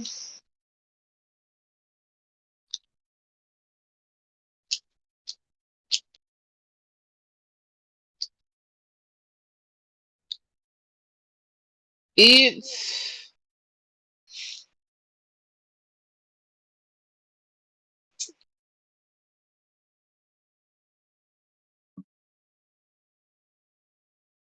how best to describe it. Um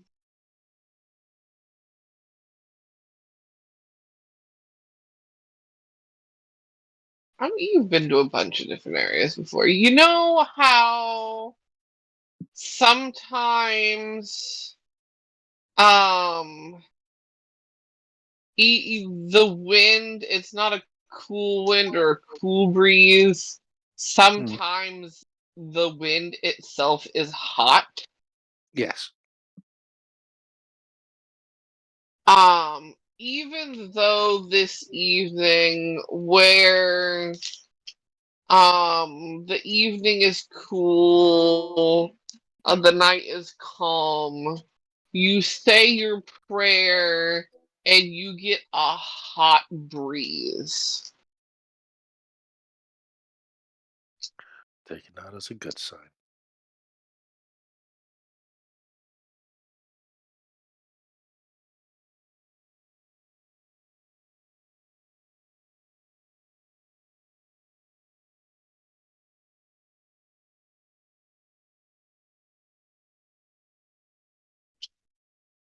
Just a reply of, I hear you. I'm coming.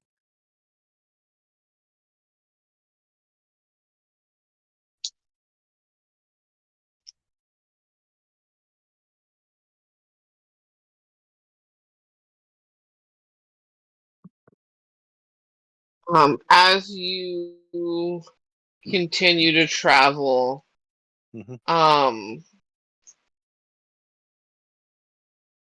each night it's different.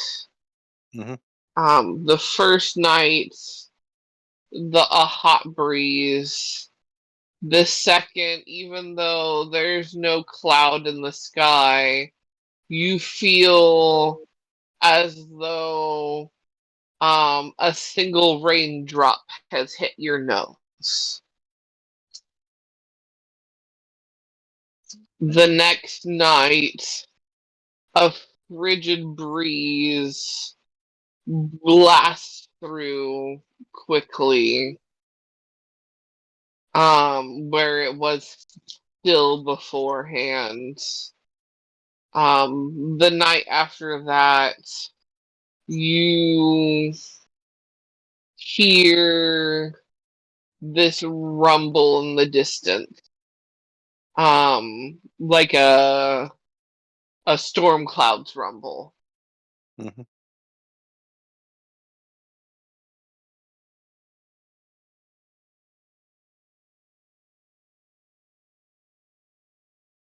Mm-hmm. All different signs of weather that she controls.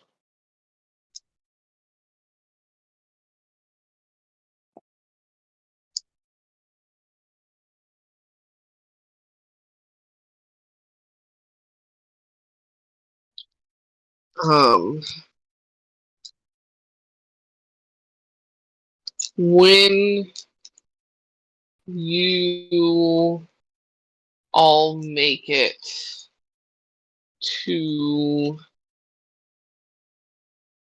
home, the Mm-hmm. Chou's home, Mm-hmm.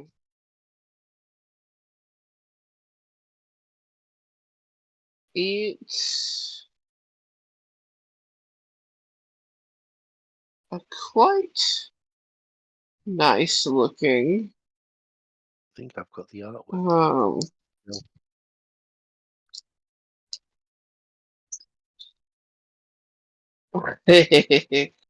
um place. Try and find the images. Granted, while on your guys' way there, Kari, Yes. you feel the distinct plap of a snowball to the back of the head.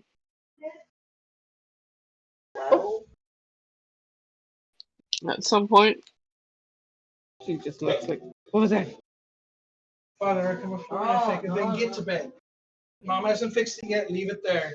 Leave it there. Mom hasn't fixed it yet. Danielle. Hey.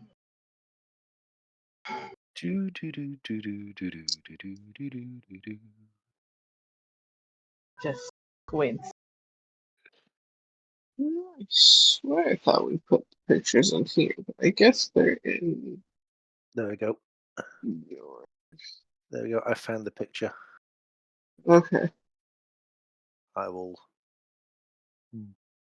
put it in the Zoom You channel. post it in the general. Yeah.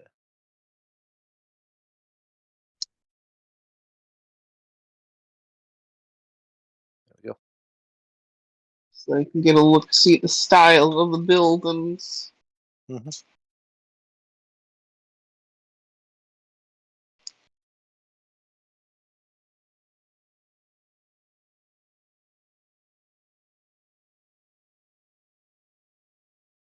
Entering the area with Arnold Grammy like home.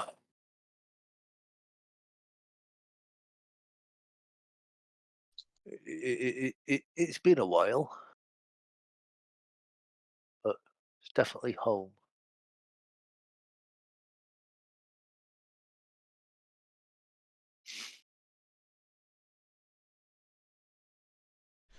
Well, you did say that you were going to show us this place someday.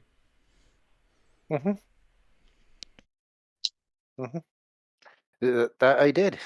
That I did. I was just hoping to be under slightly better circumstances. Not realizing, well, my family were to be responsible for one of the gods going missing. It's something I've definitely got a lot of work to rectify.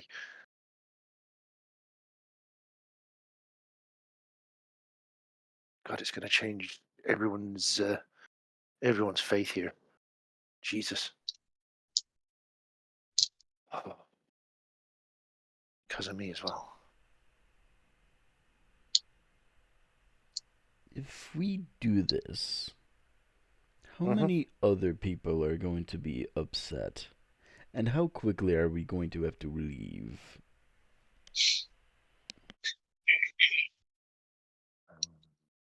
Yeah, I can't really zoom in this snow.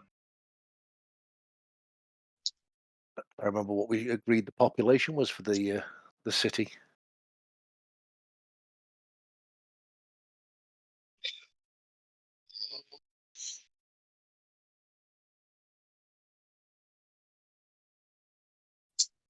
Trying to remember. The Looking back. population is yes.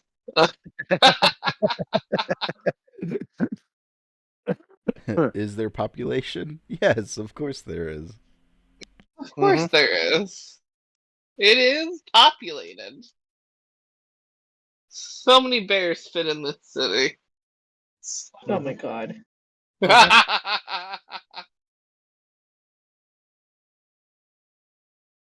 um, it's a nice sized city, and like there are people about. It's not super crowded. But it is bustling.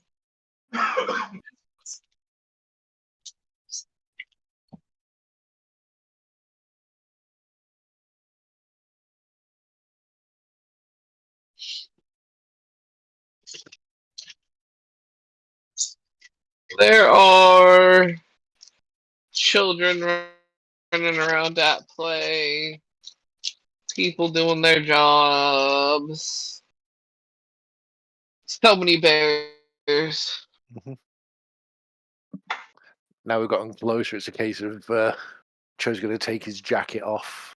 His traveling jacket off and that, and back to his normal priestly robes for here.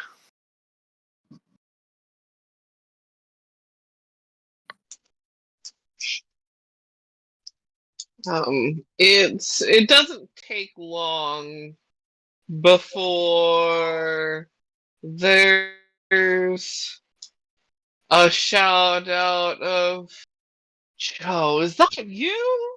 Hmm? No, come, look at that. Look who it is. Huh? What? Looking around, like, huh? Do I recognise the voice?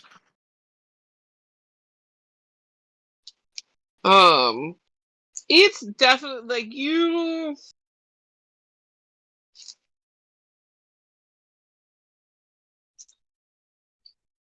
People recognize each other in this town, sort of vibes. Like the people that you bought food from, they get to know you. The people that you buy supplies from, they get to know you. Your friends and family, the people that train you, like everyone took time to get to know each other. Yeah. It wasn't, this would be a case of you're getting close to one of the places you used to frequent for supplies. And the owner spotted you, kind of vibes.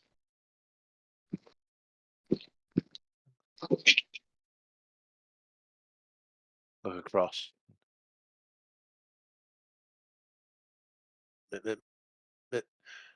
No. Is that Mr. Rip?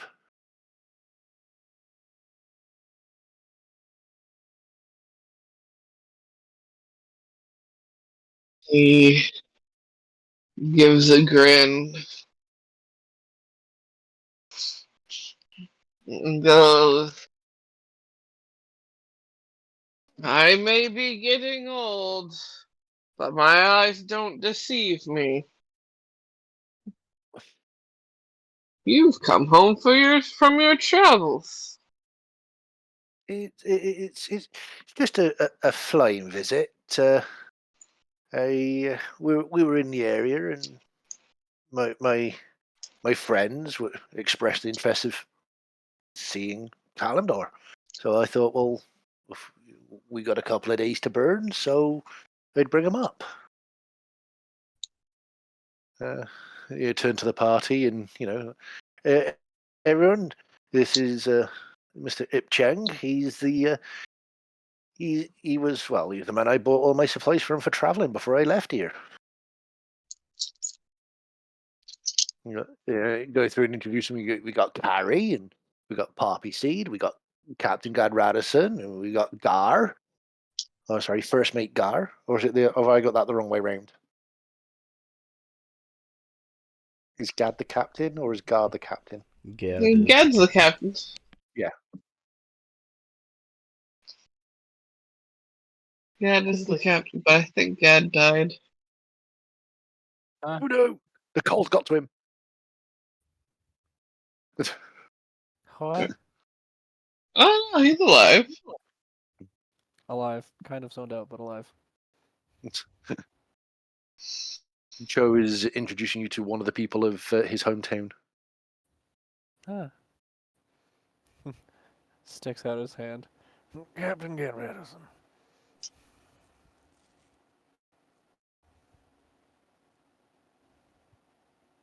It's a firm handshake. Nice to meet you.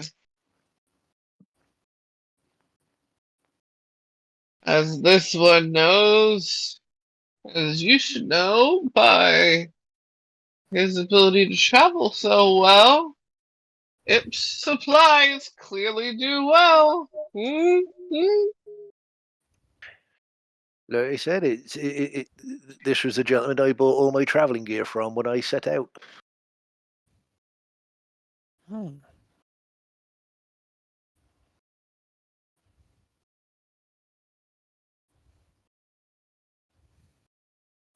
Well, maybe I'll just have to get some supplies myself.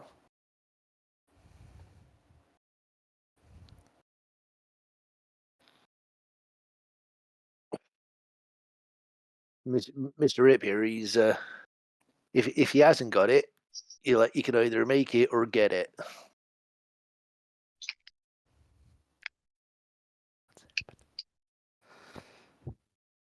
And anyone that comes to making it, he still haven't figured out how you're able to make things so fast. That was always your little trick, that was, wasn't it? Comes with practice, lad. Comes with practice.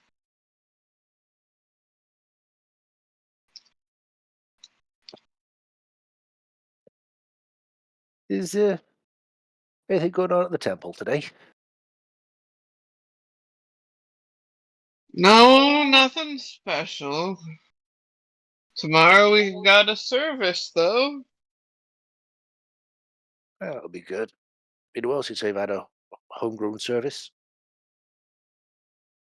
Well, while it's quiet, then I might take this lot up for a quick look around, showing where I studied my trade.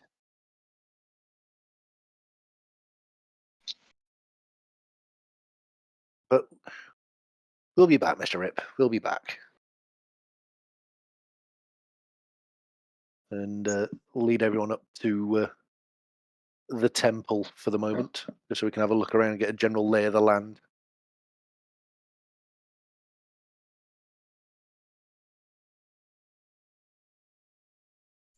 Hey, you're able to show them the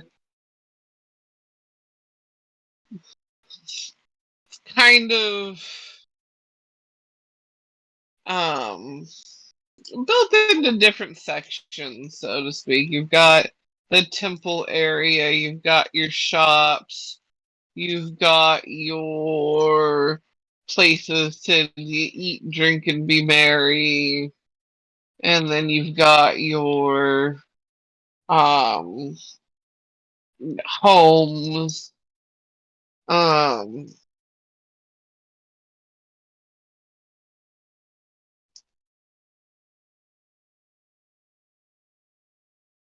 And sections for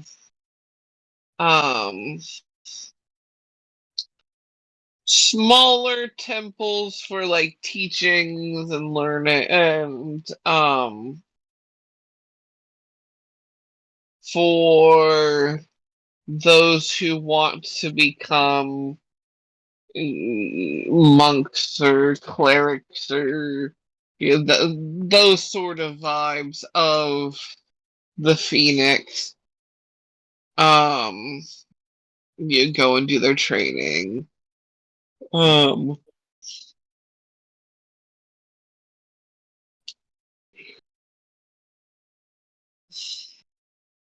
There is a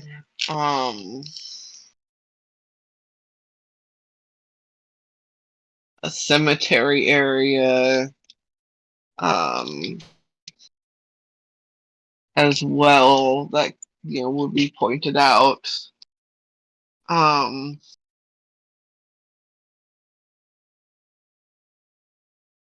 You're able to just kind of give them the full tour as you do.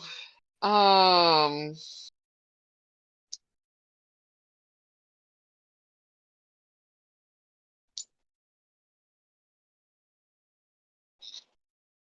um, you are greeted now and again.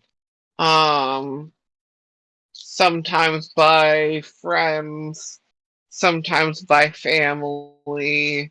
Mm-hmm. You've got um a cousin that is insistent you bring your friends over for dinner. Mm-hmm. that she will have a nice warm meal prepped for everyone, and we'll make sure um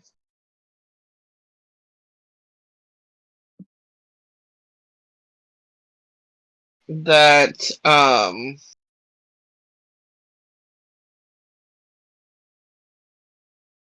you all are well taken care of, and also cousin as in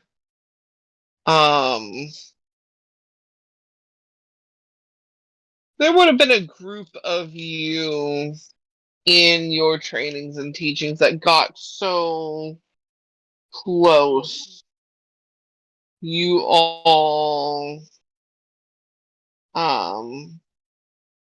considered yourselves family cousins.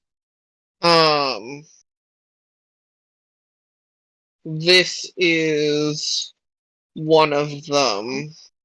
One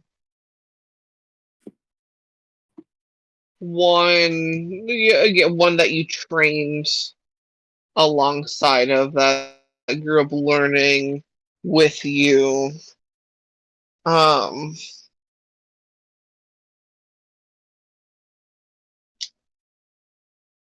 Who is quite excited to see you back home.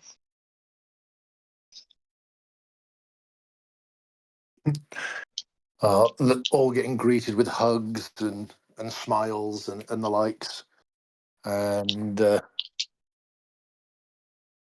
assurances. You know, the one that's offered the food and the place to stay in that. You know, assurances we'll be back, but just obviously while the weather holds out and the likes, that we're going to do a bit more of a sightseeing tour around the place.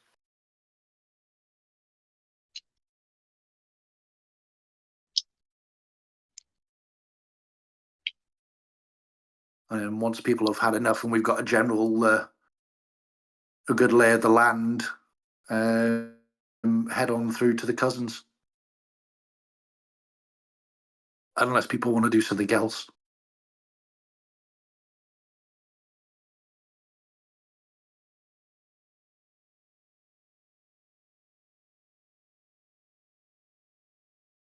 I don't have any.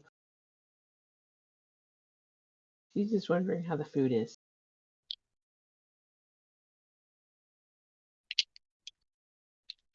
Yeah, he will let people know that, like, the local etiquette for eating. There are certain rules to follow. When you enter a household, before you step inside, you take your shoes off and wear the shoes that are provided for you inside the house. When you eat, when you finish a meal, don't clear your plate. You know, always leave. You know, if you're finished, leave at least a bite-sized portion on your plate. To clear your plate is bad manners. It basically says that the host hasn't given you enough food.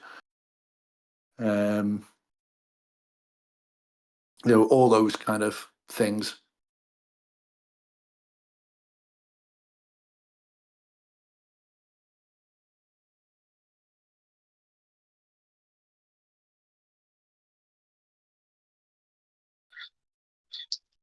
Or Kari and Poppyseed, if they drink too much, they will go blind.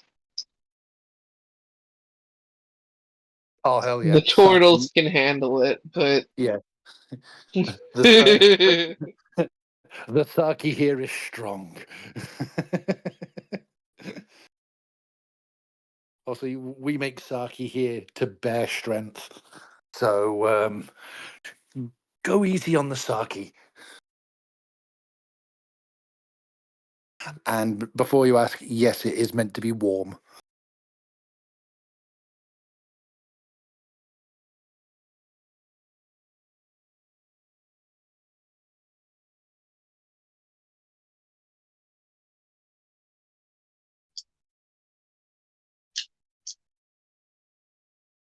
as I'm about to like do a quick gulp of it. She just stops and just like slow sip.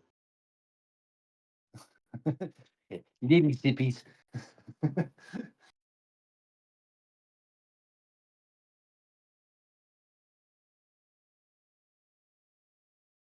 Little sippies make it last longer. Mm-hmm. Keeps your eyesight long for longer. Yeah. Real sake is head wrecking juice. It's so good though. Oh, it is. Oh, it is so good. But the proper stuff that you get out there, oh my dear God. I can buy a bottle of sake here in the UK and drink it on my own in a night. When I've been over to places where they make it, like Hong Kong and all that, yeah, one bottle of that, and you get about a quarter way through, and I'm on my fucking back.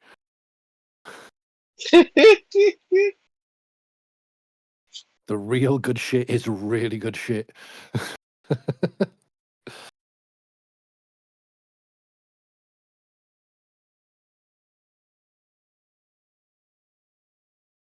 Yeah, everyone will probably pick up on the fact that there are a lot of etiquette rules around everything, which Chou will be explaining to them all as they go along. They would be given some graces because Oh they are yeah, new. oh yeah, but obviously, even if they show the attempt at trying to get it right, that goes a long way. Yeah. Oh yeah, definitely. Mm-hmm.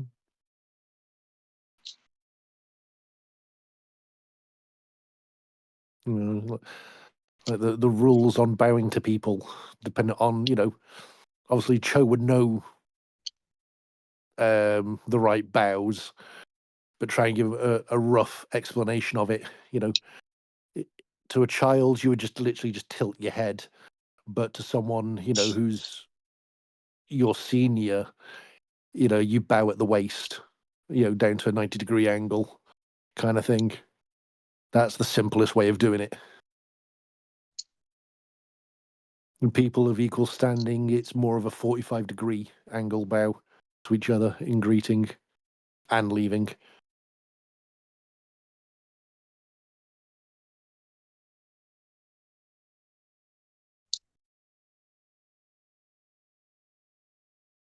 All those kind of rules, well, not rules, but the etiquette of things. Yeah.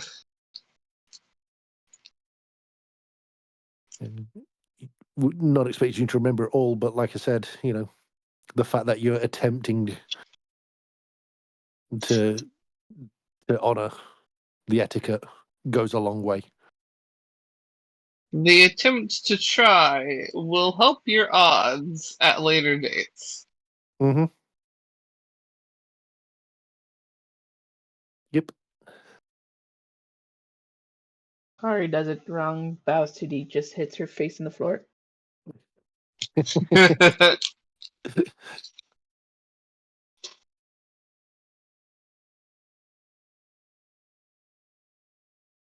Yeah, it's all down to a respect of social status, as it were. Either age or social status depicts on where you are on the pecking order. The higher up you are, the further other people bow down to you, and the less you have to bow to them.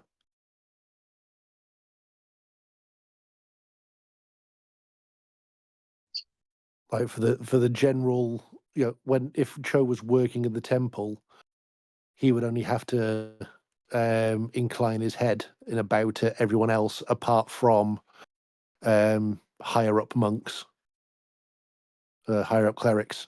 Everyone else in the city would be bowing at the waist, whereas he would just be inclining his head because of the social status of him being a cleric there.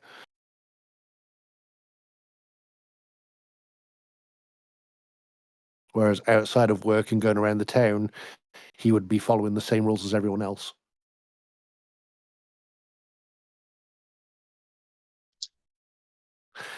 It can be confusing if you're not brought up into it, but over time you learn these things. We're trained from a young age and taught at a young age to know and remember all these things. So I'm not expecting you to learn it in a couple of hours. So don't worry about that.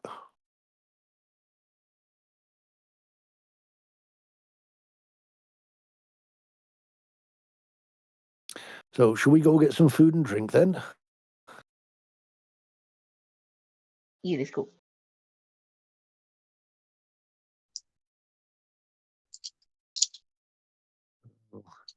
I'm hungry. I'm hungry. Mm-hmm. The entire time that Chou's there, he's kind of like trying to reach out mentally, religiously, and see if he can commune with Themis while he's there. Now, they're in the town. Hopefully it'll be a stronger, stronger connection, a better chance. Make a religion roll for me.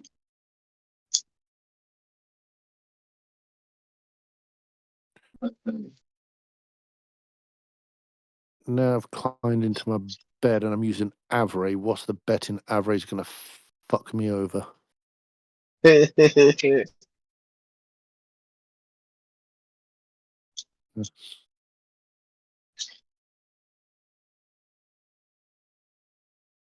16.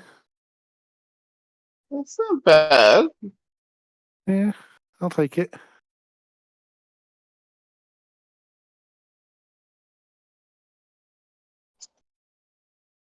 With being in the city, um,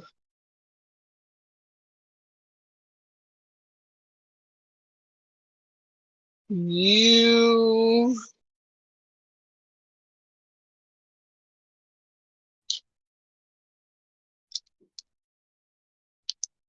feel, yeah, as you guys are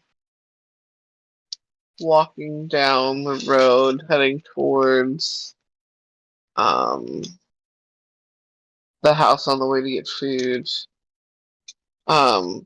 you feel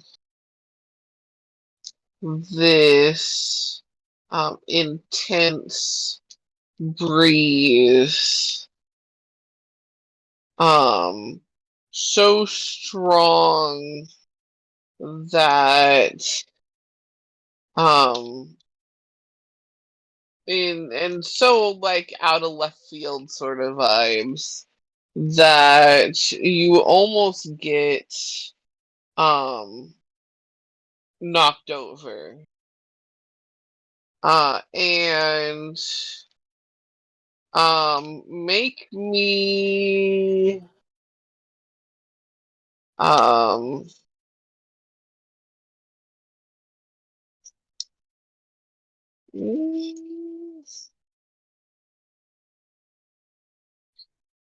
maybe an insight roll. Okay. Ooh, I have a good insight.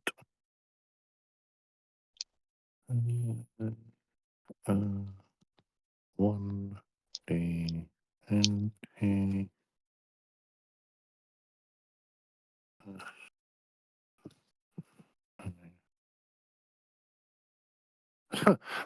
28.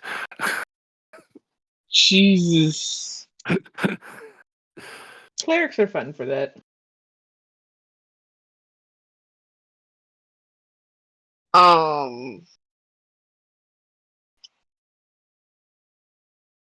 You Mm-hmm. realize that you are getting shoved towards a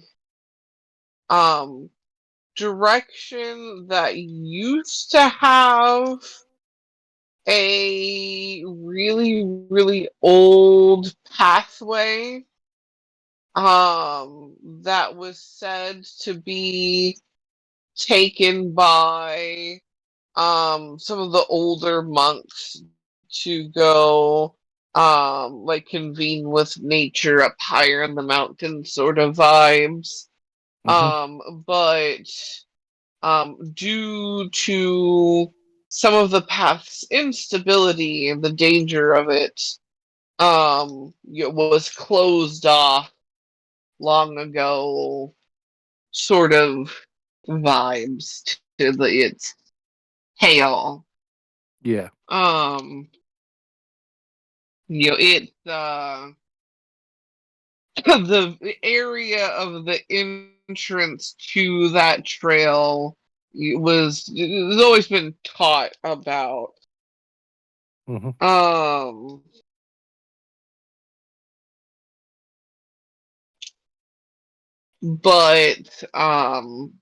yeah, it's always been taught about with this reverence of this is what they did in ye olde days, but we don't do that no anymore. We just hold in reverence the travel they once did, sort of thing.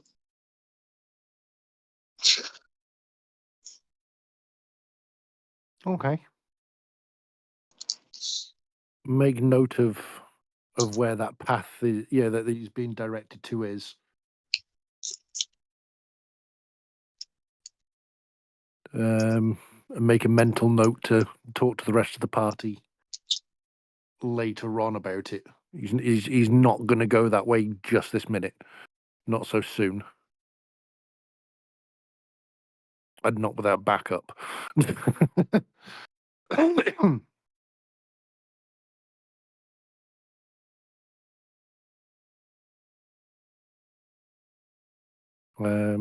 Yeah. Okay, cool. So we got an idea of where to head.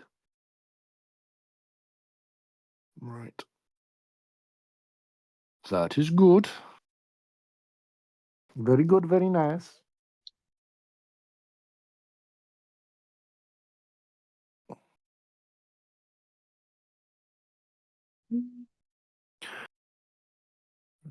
Let's go get some food.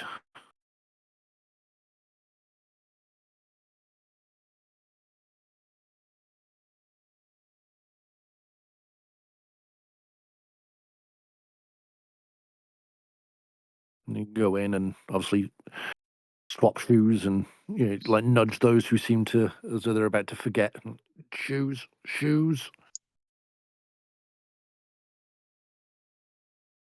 What are shoes? Pardon? What are shoes? You show it.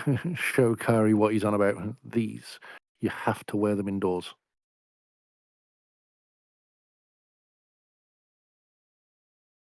Just stares at him.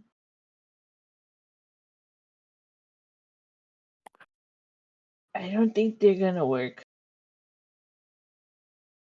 They're the like the wooden sandals that you see. They're them. So they're open-footed kind of thing.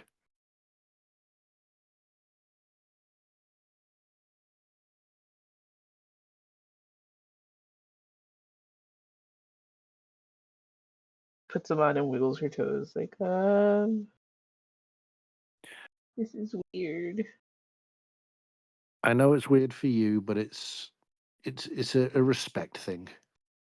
You're respecting the person's home by not walking the dirt from outside into their home by wearing the shoes that are only worn inside the house.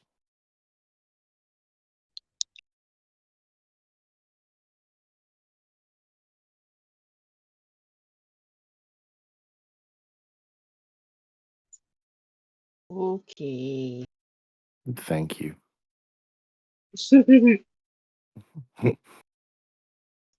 Thank you. I know it's not the greatest for you, but it is much appreciated that you do this.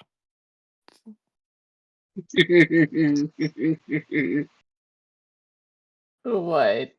What is the giggles? I just pictured them looking at the shoes, looking at the horse, looking at the shoes, bringing over towels, a couple towels for and a wash basin for like rinsing off the hooves and then drying the hooves due to no clean shoes that would fit a horse. Yeah. Well, basically, what they would probably do then is I can't remember the name of the ceremony, but there is an actual like feet washing ceremony that people do, to guests. It's usually reserved for very VIPs kind of thing. So they probably go, Typically, but in this case, yeah, it's more of a necessity thing. necessity. But obviously, with the way they're brought up, they can't help but it's the only way they know how to do things. So it would be probably the full foot washing ritual ceremony. Oh, 100%, yeah. Yeah. So Poppyseed is getting treated to be in the center of attention for the foot washing ceremony.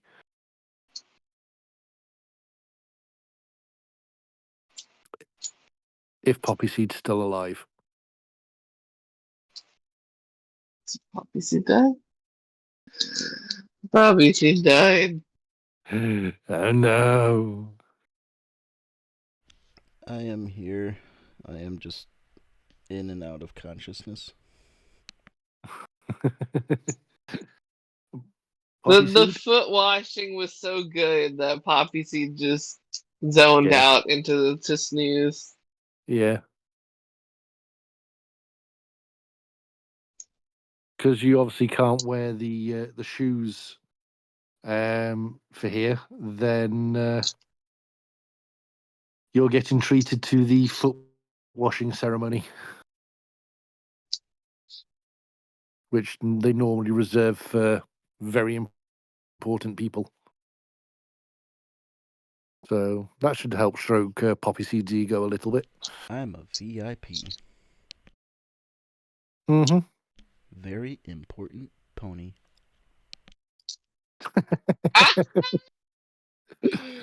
Oh, that's adorable.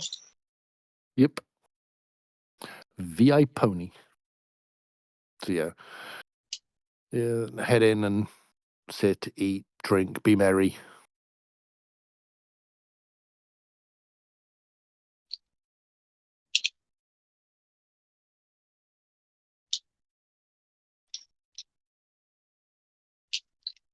Drink and be merry. Mm-hmm. And then later on, plan deviousness. Mm-hmm. Surreptitiously ask questions about, how is the head priest and, how's things at the temple been and any big changes that, he needs to know about. He'll get the things have been quite hunky dory. That everyone's.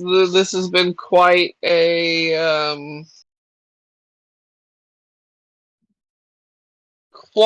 nice year. Full of merrymaking. There's been a couple marriages, a handful of births, so the temple's been very busy with ceremonies.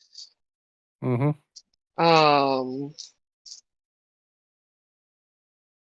But it's all been quite the joyous occasions. Well, that's good. That's good. Has there been any... Has anyone noticed any changes to the way things are working at all?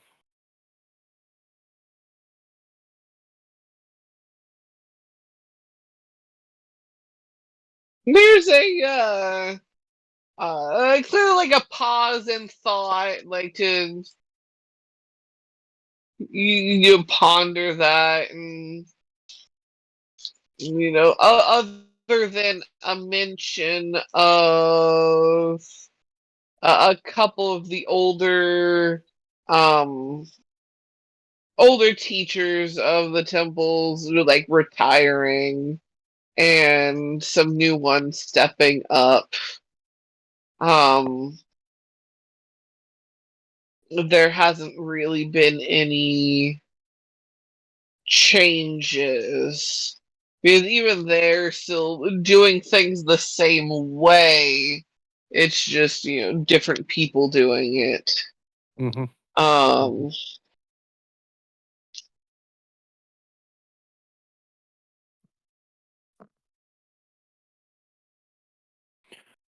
There's been. What about with?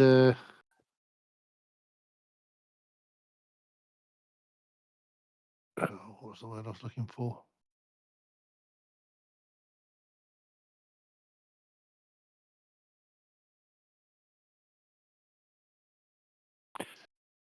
That was it. Yeah. So that notice how while I've been out and about, some the way some of the magics work seem to have weirdly changed. Has anyone noticed anything here at all, or is it just something out there in the world where it just odd?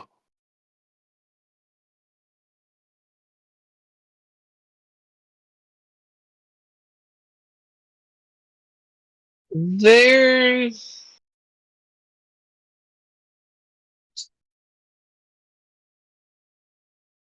would be bringing up magic. There's almost like a glint of enthusiasticness in a couple of the different individuals' eyes, and they begin basically spouting the good news of a handful of the young ones suddenly um coming into their own magic. um Beforehand it was more this taught thing that you had to like manifest and learn how to use. But um suddenly a nice handful of kids have just sprung into being able to do magic. Um, so they believe the phoenix must be getting stronger. Is basically how it's worded. Is our the phoenix must be getting stronger because our people are getting stronger. With the kids coming into magic, more births and more marriages with this prosperous time coming in. Mm-hmm. Um,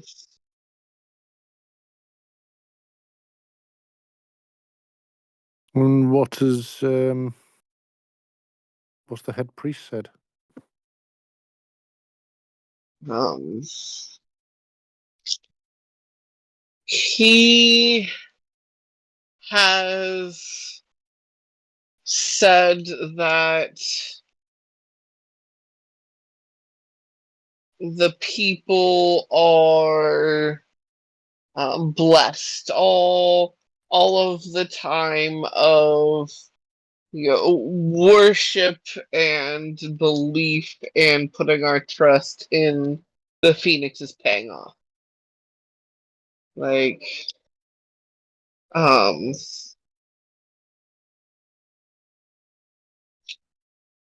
the people have believed so strongly and purely for so long. How could you not bless your people? Um, it is how it's being put. Hmm. Well, it's good to hear things are on the up.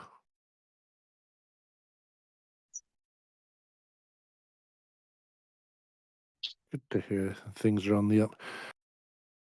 And how's the, in referring to the head priest, probably the name that they had for him when they were younger in training was, probably something along the lines of the old bear. But in the more how is the old goat kind of thing.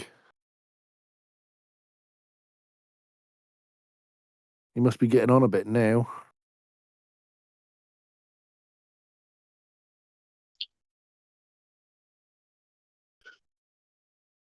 Oh, I nod. And there has been talk of passing on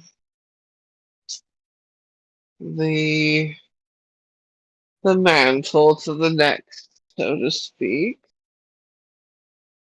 With how good things are going, the people are a little reluctant to have him shift from his place. We understand with age it gets hard to do what you once did. Who is he? Who is the one he's got planned to take over?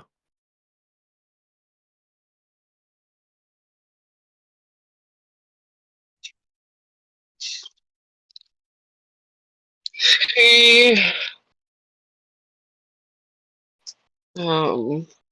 with a little bit of a shrug and goes, that a little bit up to rumor at the moment.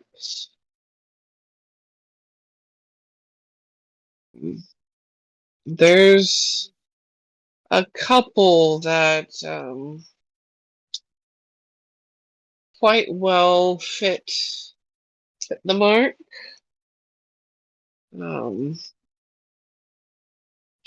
not sure who would actually be chosen when the time comes. Okay. Any outliers?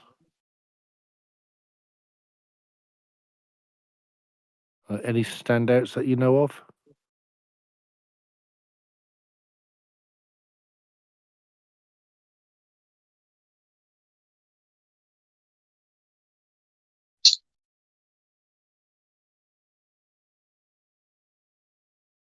I'm assuming he's not going to pick someone who no one's ever seen before. It's got to obviously be someone of the people.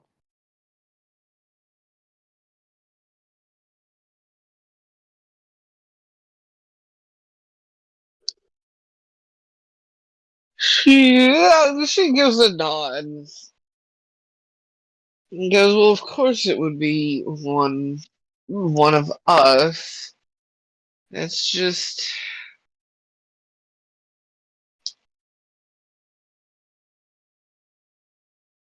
I don't know. It's hard to see those you've grown up with, trained along the side of, any of them as outliers or vastly different. I mean, we all have our strengths and weaknesses.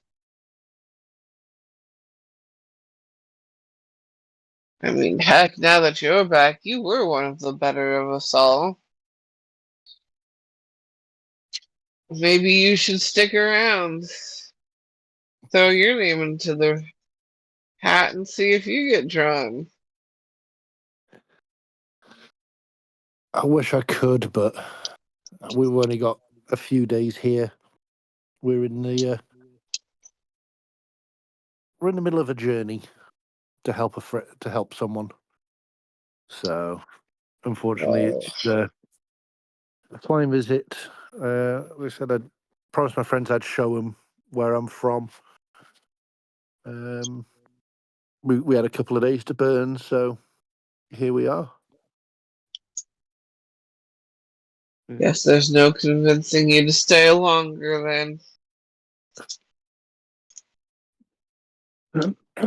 Well, at the moment we've got a couple of days to burn, but unless anything drastic happens, in the next couple of days, unfortunately not no, because obviously we have a timeline to keep and a promise to keep.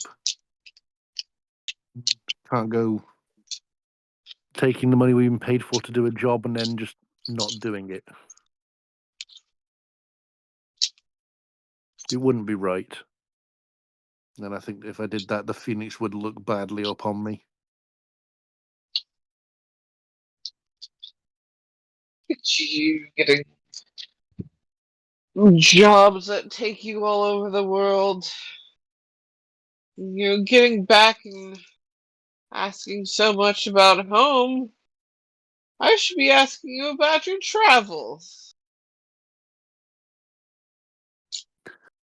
There's mainly just been finding people and just returning them home is what we're doing, which is what we're on at the moment. We've got to go and collect someone and we'll find and collect someone and return them home. But we need to wait for a couple of things to come through first, so hence why we're here.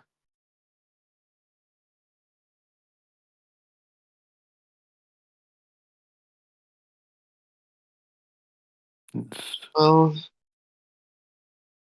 good work, good honest work. If well,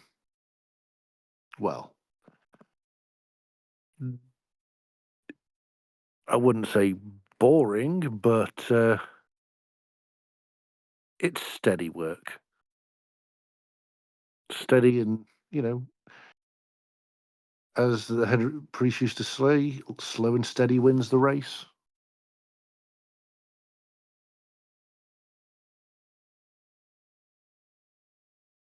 But yeah, we've travelled about a bit. We've been, list off some of the places we've been to.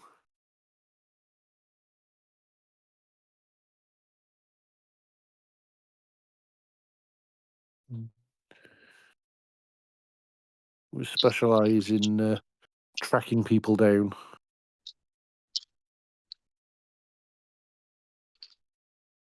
Well, when you've heard some of the stories as much as I have with that forest, you probably have plenty of jobs just from the Ironwoods alone, I bet.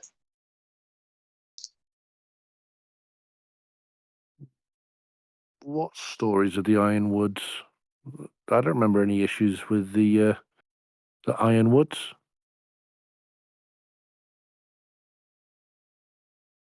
You don't remember the childhood tales? Or was I the only one that had my nose in those books? I think that was just yourself. You always did, and you always found that your nose in a book. Funnily enough, you probably get on well with my friend Poppyseed here. They like reading and researching things in books.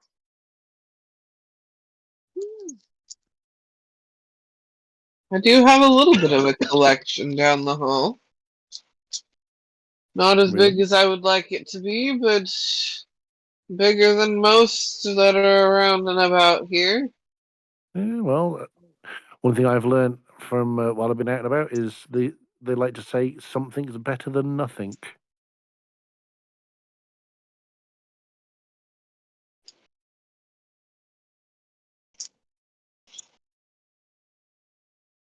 And the Iron Woods, maybe you've forgotten since you've been gone all this time, but aren't the nicest woods.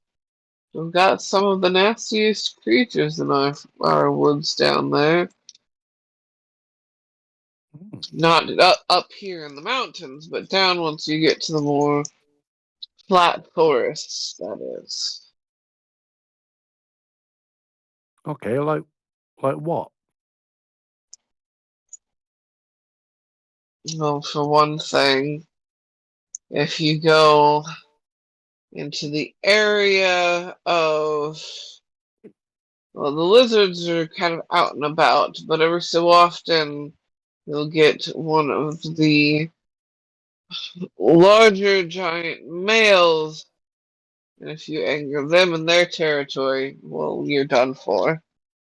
I mean, that's if you're traveling light and alone, you don't want to come across one of them. If you're in a hunting party, well, that's different. Yeah. You've got the giant spiders that nest up in the trees. I've got a book on them. They're actually kind of fascinating. Frightening, but fascinating. You've got I don't know if they're just weird story tells or if they're real or not. But you've got the keepers of the woods, and there's this handful of creatures, some of them big as the trees themselves, that hide out and keep the balance of the nature. I think it's more of a fake fairy tale myself than them actually being real, because who wouldn't have spotted a creature that large yet and done something about it or mentioned it? It's fascinating to read about them, though.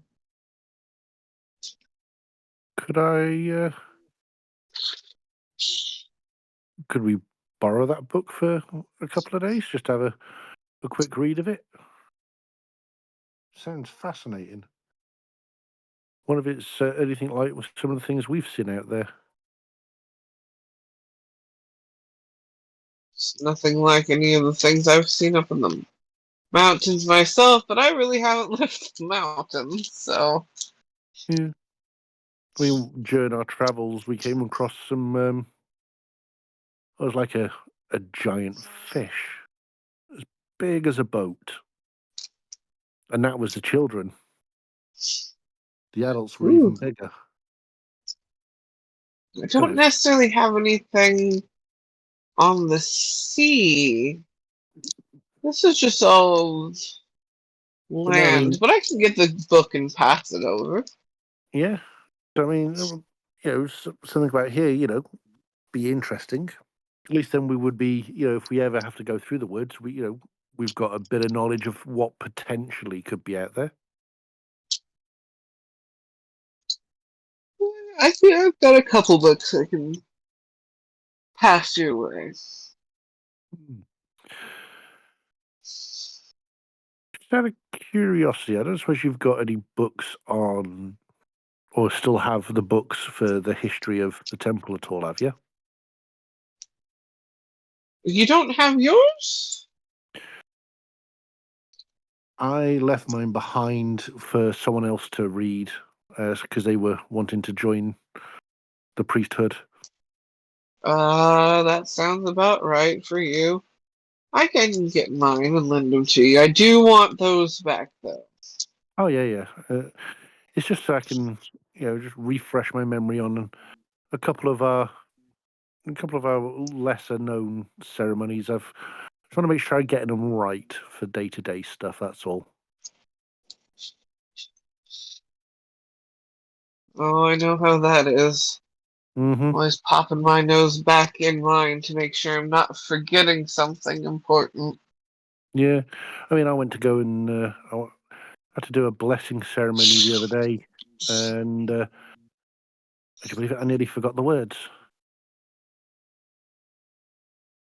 So, yeah, just a refresher, brush up my memory on things.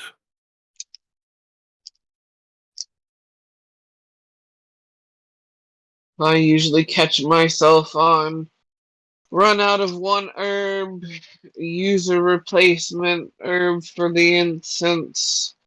Over time, forget I'm using the substitute replacement and not the better thing for it. And then catch myself after a few weeks of using the other one.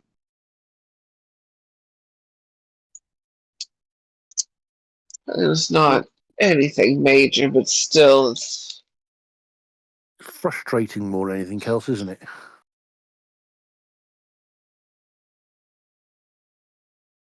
just you let things slip on accident and then worry about how other things are going to go if you accidentally let more slip. Yep, exactly. Hence why I would just like to refresh my memory. I'll pick up another book when I'm at the temple. So at least then I've got that.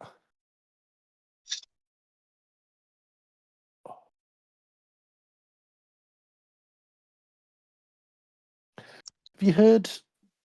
Well, I don't know if the news has made it up here, but supposedly, some of the old gods have been waking up. Not sure I quite believe it, but I wonder if have you heard anything about that at all? We're primarily out. There's We're a primarily out on look the of road. scrutiny. And shows that's nothing I've heard about. Hmm. Nor has really anyone mentioned. Yeah. It was just a rumor I'd heard. I don't, because we're out on the road a lot, don't get a chance to, really look into these kind of things. So I thought maybe you'd have heard something.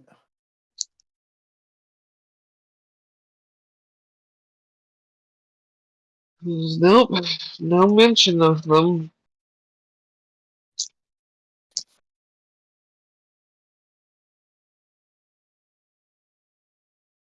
Not sure if I believe it anyway. I mean, if that was the case, then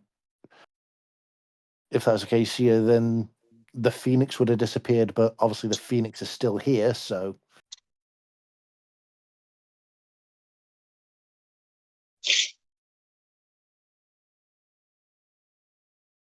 Well, either disappeared or even been confronted. If the others are waking up, why wouldn't they have come and confronted the Phoenix?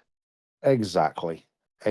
So it's got to be rumors and just wishful thinking by those who don't follow the Phoenix. Just wanting to find something to believe in.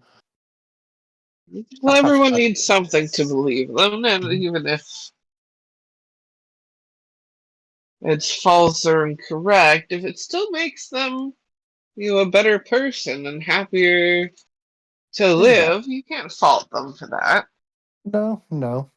I mean, I did try and convert them to the way of the Phoenix, but they weren't. They didn't seem that interested in joining. Some, especially when I told them they would have had to come here to become a proper follower of the Phoenix. That's when Mm. they were kind of like, no, it's too far. So, but I still keep trying.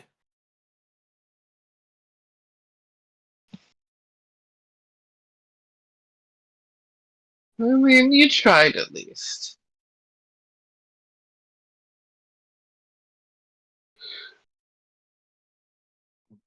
So, She looks around the table and goes, "What about them? Haven't you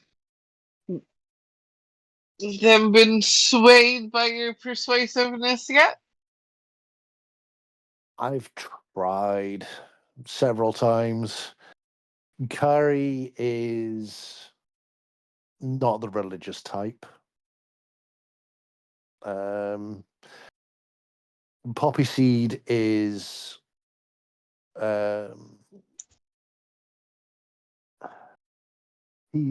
Poppyseed's more of a man of fact finding through history and magic, his own magic that he's developed. And Captain Gaddradison and his first mate, they are sailors, so their love and worship is of the sea.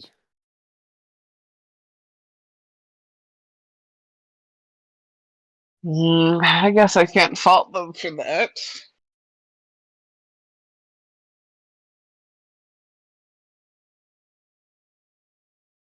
The sea can be as they call it, or as they say, the sea can be a cruel mistress, but also a rewarding one.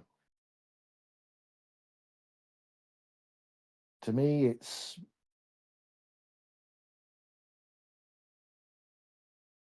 relaxing being out on the water. Gives you plenty of time to think and reflect and commune with the Phoenix.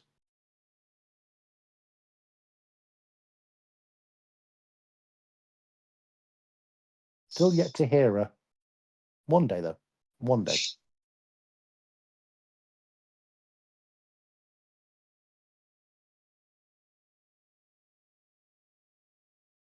Speaking of communing, it is actually about time for meditations. Yes. I was losing track of time. I was enjoying myself that much.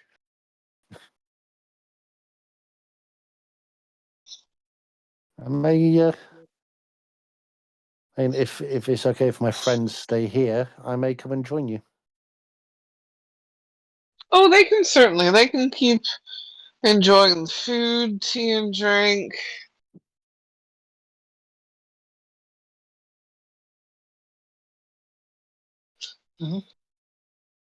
Kari, Poppyseed, Gar, do you mind staying here while I go to the temple? I don't mind. Yeah, sure, I don't mind.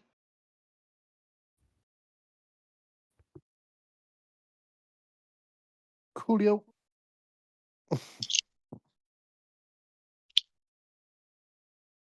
Because they do. I mean, if they wanted to and were respectful about it,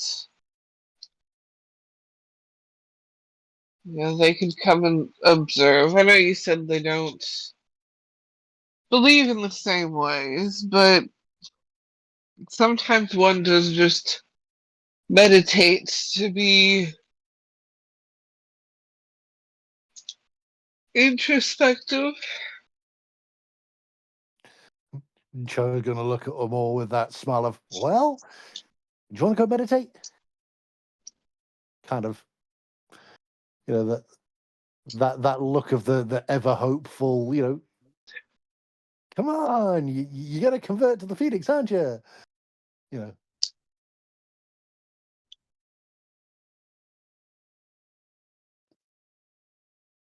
Gad pours himself another drink. I'm a little busy. look to Kari. Still the same smile. I mean, if you insist. I'm not insisting. I'm asking if you would like to come. You're insisting.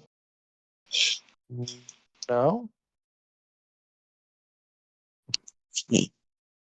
The look of I'm not insisting you come meditate, but maybe you can have a look around while we're all busy.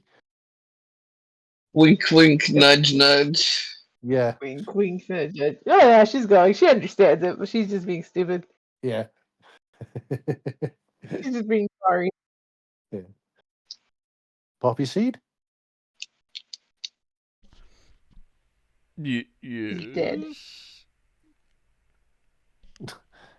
Are you wanting to come to the temple and maybe meditate? Or observe? Nudge, nudge, wink, wink. Well, I mean, I did say that I wanted to experience a whole bunch of things while I was here, so. Okie dokie.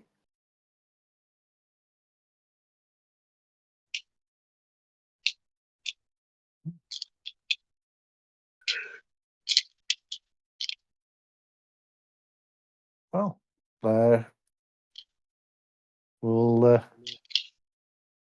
leave the captain and the first mate to their own private meditations and worship, and we'll head up to the temple.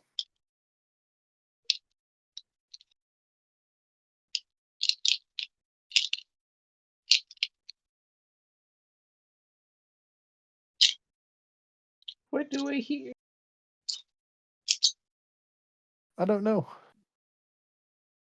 Something rattling. It sounded like. It messes with my brain. What?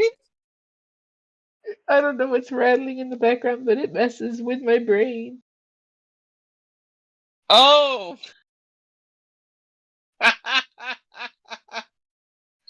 I'm playing with a little it's a little fidget toy, but it's a little like puzzle, and it's a bunch of like rainbow balls connected to each other, but if you line them upright, you can make like a little square with them.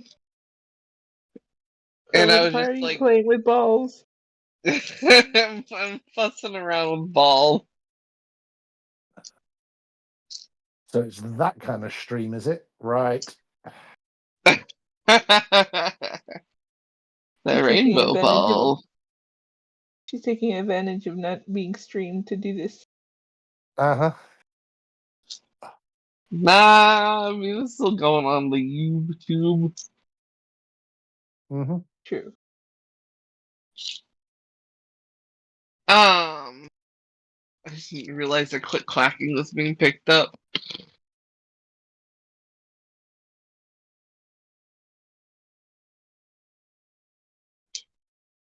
Yeah, my brain was pulling a Kari, like, ooh, what's that noise? I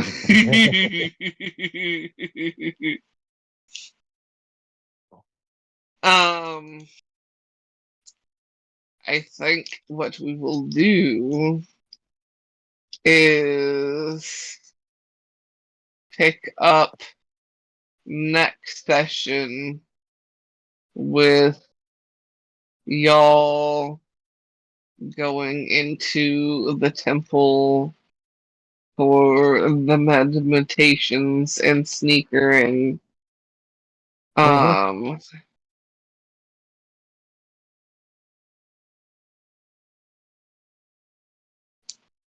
dokie. Thank you for giving me the time to think of the lies. I need to think of some good lies. I need to think of some good lies in case I'm caught. I need to re-go through notes and map to make sure I remember this shit. Mm-hmm.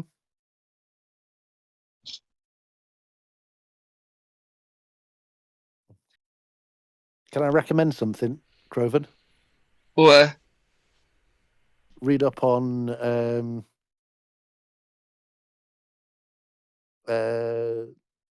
Chinese etiquette, because there's a lot of things in there that will surprise you on what people can get away with, just so you're covered. You can get away I with know a little bit. Not a lot, but a little bit. Mm-hmm. My knowledge is reduced to the opening song in Mulan. Oh my god.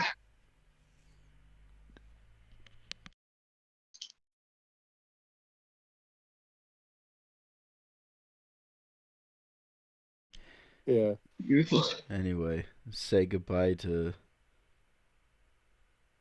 Say goodbye. Goodbye. Au revoir.